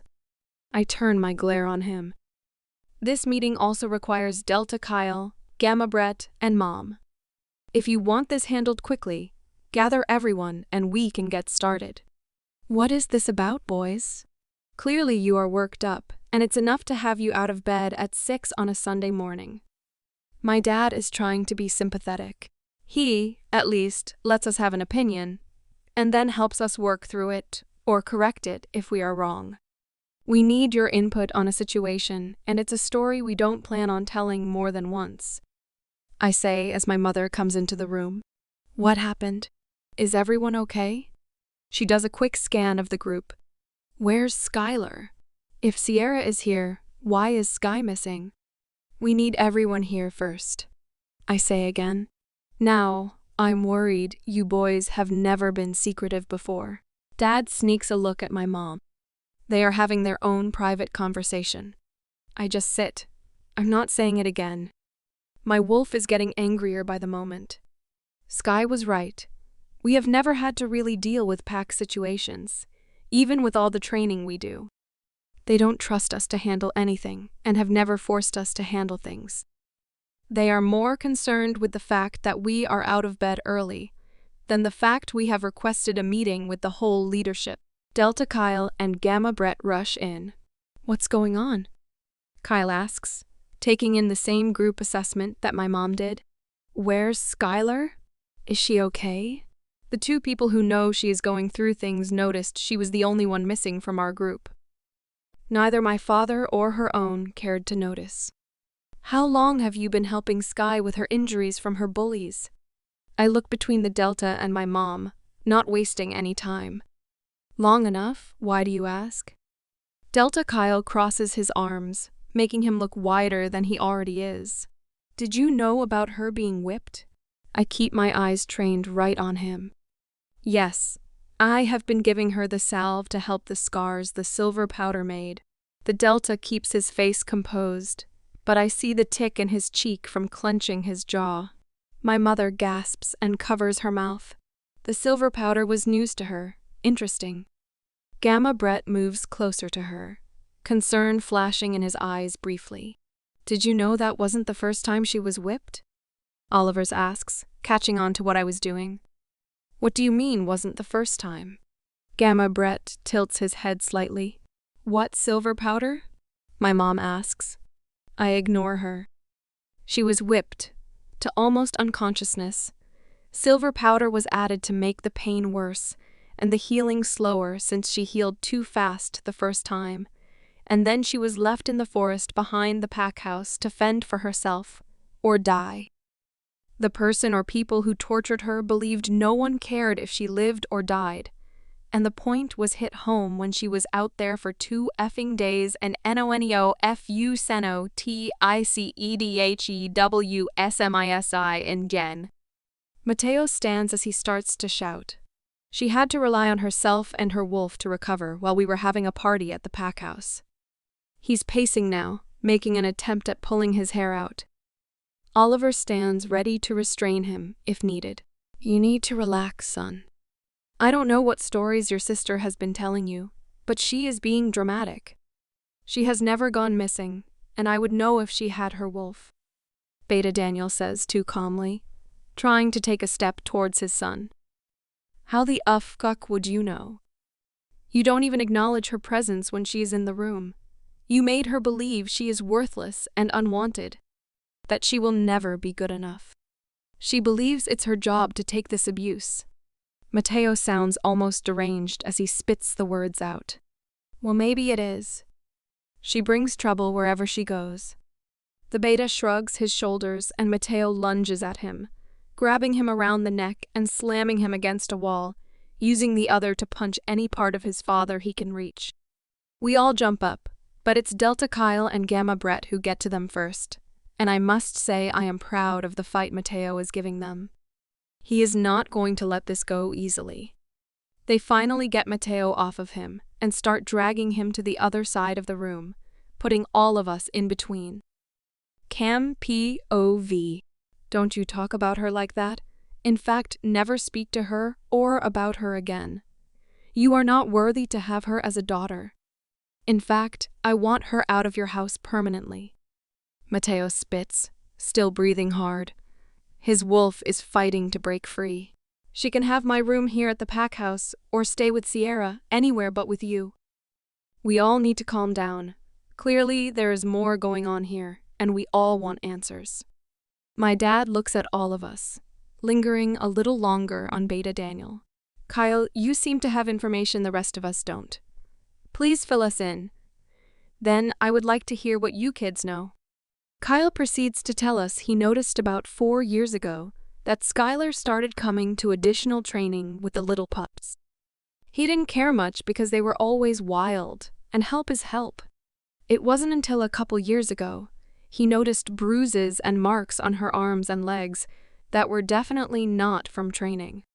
She wouldn't say anything about how it was happening for a long time, and he finally just started giving her a salve that would help the bruising heal more quickly because she was worried about getting in trouble at home for having bruises when she should be better at fighting as a beta. He looked shamelessly at Beta Daniel and told him the way she described her injuries at least confirmed that the abuse wasn't happening at home. I hadn't even thought of that.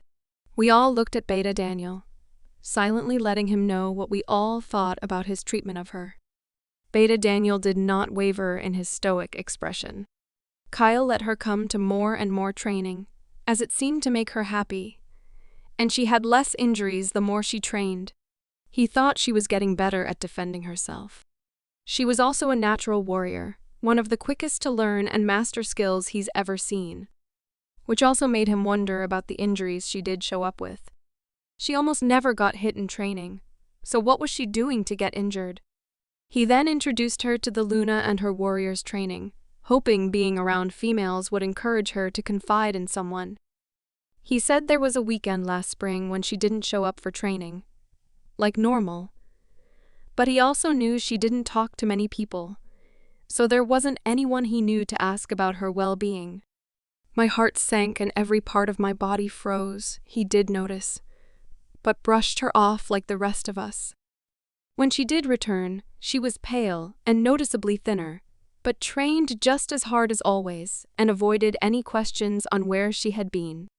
He only found the scars on her back because he was teaching her something new, and his hand got caught in the very baggy shirt she was wearing and brushed the wounds. She cried out in pain and blood started seeping into the shirt. She refused to go to the pack hospital, and the only way he would agree to help was if she told him what happened.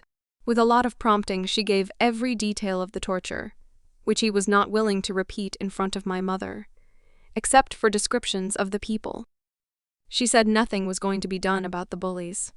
It's not their first time doing this, and if they get in trouble, it would only make it worse on her in the end, because they would retaliate. So, you see, Daniel, she was not being dramatic. Delta Kyle finishes. What did she tell you guys? Clearly it was enough to light a fire under your asses this morning. We all relayed what Sky told us, filling in things we noticed about her as she told her story. By the end, Sierra was sitting on Sam's lap, softly crying. Mateo was pacing again. Oliver had his head in his hands, elbows leaning on his knees, taking very audible, deep, slow breaths. Dakota and I are rigid in our seats, looking at our dad. We know he's thinking the same thing that we are. She isn't the failure, we were. The current and future alphas didn't notice the trauma happening to a ranked member of the pack. Someone who got so good at going unnoticed that we missed every sign for years. Oh, my poor girl. How did none of us see this? My mother is openly crying now. My father pulls her into his lap and holds her tight. We knew it was not good, but this is so much worse. And she believes she deserves it. We were too busy being caught up in ourselves. Mateo huffs.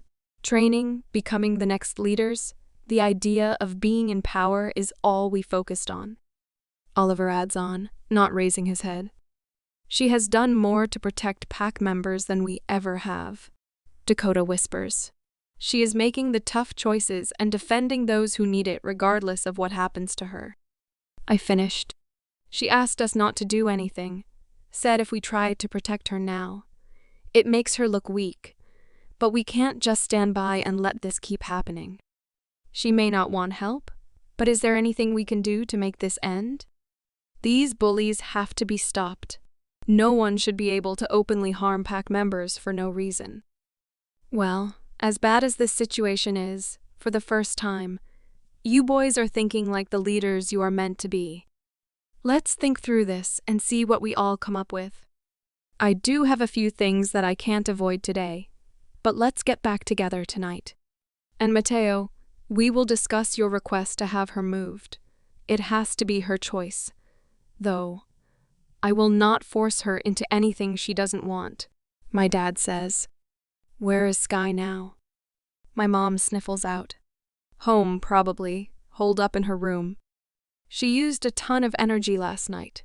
She's fast as FAC and has the endurance to back it up, and then she shifted on the fly, mid-run. Did any of you know she could shift? Mateo asks. He's taken to running his hands so aggressively through his hair. It's standing completely up like a blonde Einstein. He glares at the adults, who all look stunned except for my mom. Of course she knew about sky shifting. We've been working on a fast shift. Females, especially ranked females and female warriors, tend to be targeted and a slow shift can get you killed. I didn't know she could do it mid-run though. That girl is something else. Mom finishes in a whisper and smiles for the first time since she entered Dad's office this morning. Beta Daniel just huffs. He will never see past his rage at losing his mate. And it's a shame. Both of his kids are amazing. We all go our separate ways after that. The guys and I try to figure out what we can do to fix the situation. Even my dad said we were finally starting to think like leaders. Have we really been that bad, Skylar? I fell asleep quickly wearing Dakota's shirt. His scent made me feel calm and relaxed. When I finally rolled over and looked at the clock, it was after 2 p.m. I sat up quickly. I have never slept that long before, without any nightmares waking me up. I actually felt really good until I remembered why I had Kota's shirt on in the first place. Then the sadness took over me again. I moved to go get in the shower and started to feel antsy after not training for 2 days. So, once I was cleaned up, I changed into training gear and headed for the gym. Maybe lifting weights will burn off some of this energy. I took extra precautions leaving my house. I didn't want to run into anyone. It was going to be exhausting avoiding all of them all of the time. I made it to the gym and only a few people were here this afternoon. I put my headphones, phone, and water bottle down on a bench and began setting up my weights for a warm-up. I can't help overhearing a couple of the guys talking about elite warrior training. Did you hear? There were so many applicants this year, they are holding trials in each pack before they will accept anyone. A tall guy I recognize from advanced training says, "Yeah, someone told me the Alpha King himself is going to come to some of the trials." Tall guy's friend responds, "And they are letting juniors and seniors join the trials. I guess even if they don't get chosen, they get seen by the recruiters, and if you're good enough, they will remember you the next year." I feel my heart flutter. Maybe I won't have as long as I thought. If I only have to make it through next year at school, I can get out of here sooner than I thought. Elite warrior training is year-round, and most attend while doing college courses. I just have to be good enough. My head and heart feels lighter. I have a renewed sense of purpose. Something finally just for me. I will have to talk to Luna Ava and her warriors at training this week. I blasted through my workout, not going too heavy since I was on my own. But I took all of my muscles to complete failure. I have to start pushing myself now. I need to be better, stronger. I have a year to get ready. I got home around 6:30 and went straight to the kitchen to fuel back up. I didn't have more than my protein shake before my workout, which was a mistake. I am starving, and my grumbling stomach is agreeing with me. If I don't eat, I'm going to be sore in the morning. Where have you been? We eat dinner at 6. A growl comes from the table, making me jump and turn around, gripping the edge of the counter. Oh, shit. I really wish people would stop that. I look over to see my dad and Mateo sitting together at the kitchen table, plates half empty. They never eat in here. Mateo is looking at me, but his face is blank, like he's trying to hide his emotions from me. You are never to be late for or miss a family dinner again. Do you understand? My dad growls out. I look at him confused. I can't even hide it. I have never been allowed to eat with them unless we had company. And as far as I can tell, there is or was no company. I took a look around the kitchen to make sure I didn't miss anyone else in the room. I don't understand, sir. I have nothing better to say. You will join us from now on, 6 p.m. every night. Family dinner, that is an order. He's talking to his plate now. He can't even look at me when he's giving me directions. My blood starts to boil. This has to be Mateo's doing after what I told him last night. I asked him not to try and fix things. I may want my dad to want me, but not by force. I can see in his eyes he's only doing this for Mateo's sake, not for me. To appease my brother, not because he suddenly feels affection for me. I take a deep breath to steady the anger that is now surging through me. Unfortunately, I have training every night during that time. I have had training during that time, 7 days a week for the last 2 years. You have never wanted me to sit with you before, and I don't believe that you actually want me around now. So, no offense, sir, but I must decline your invitation. I will continue my regular schedule. I turn and walk out of the kitchen, my appetite long gone. I hear the screech of chair legs and the unmistakable sound of my brother's footsteps. I don't slow for him this time, though. It is taking all I have to not turn around and rip him a new a-shole. It's been 12 hours, and he's already gone against what I asked of him and the guys. Shorty, wait. He tries for a playful tone and grabs my elbow when we reach the landing.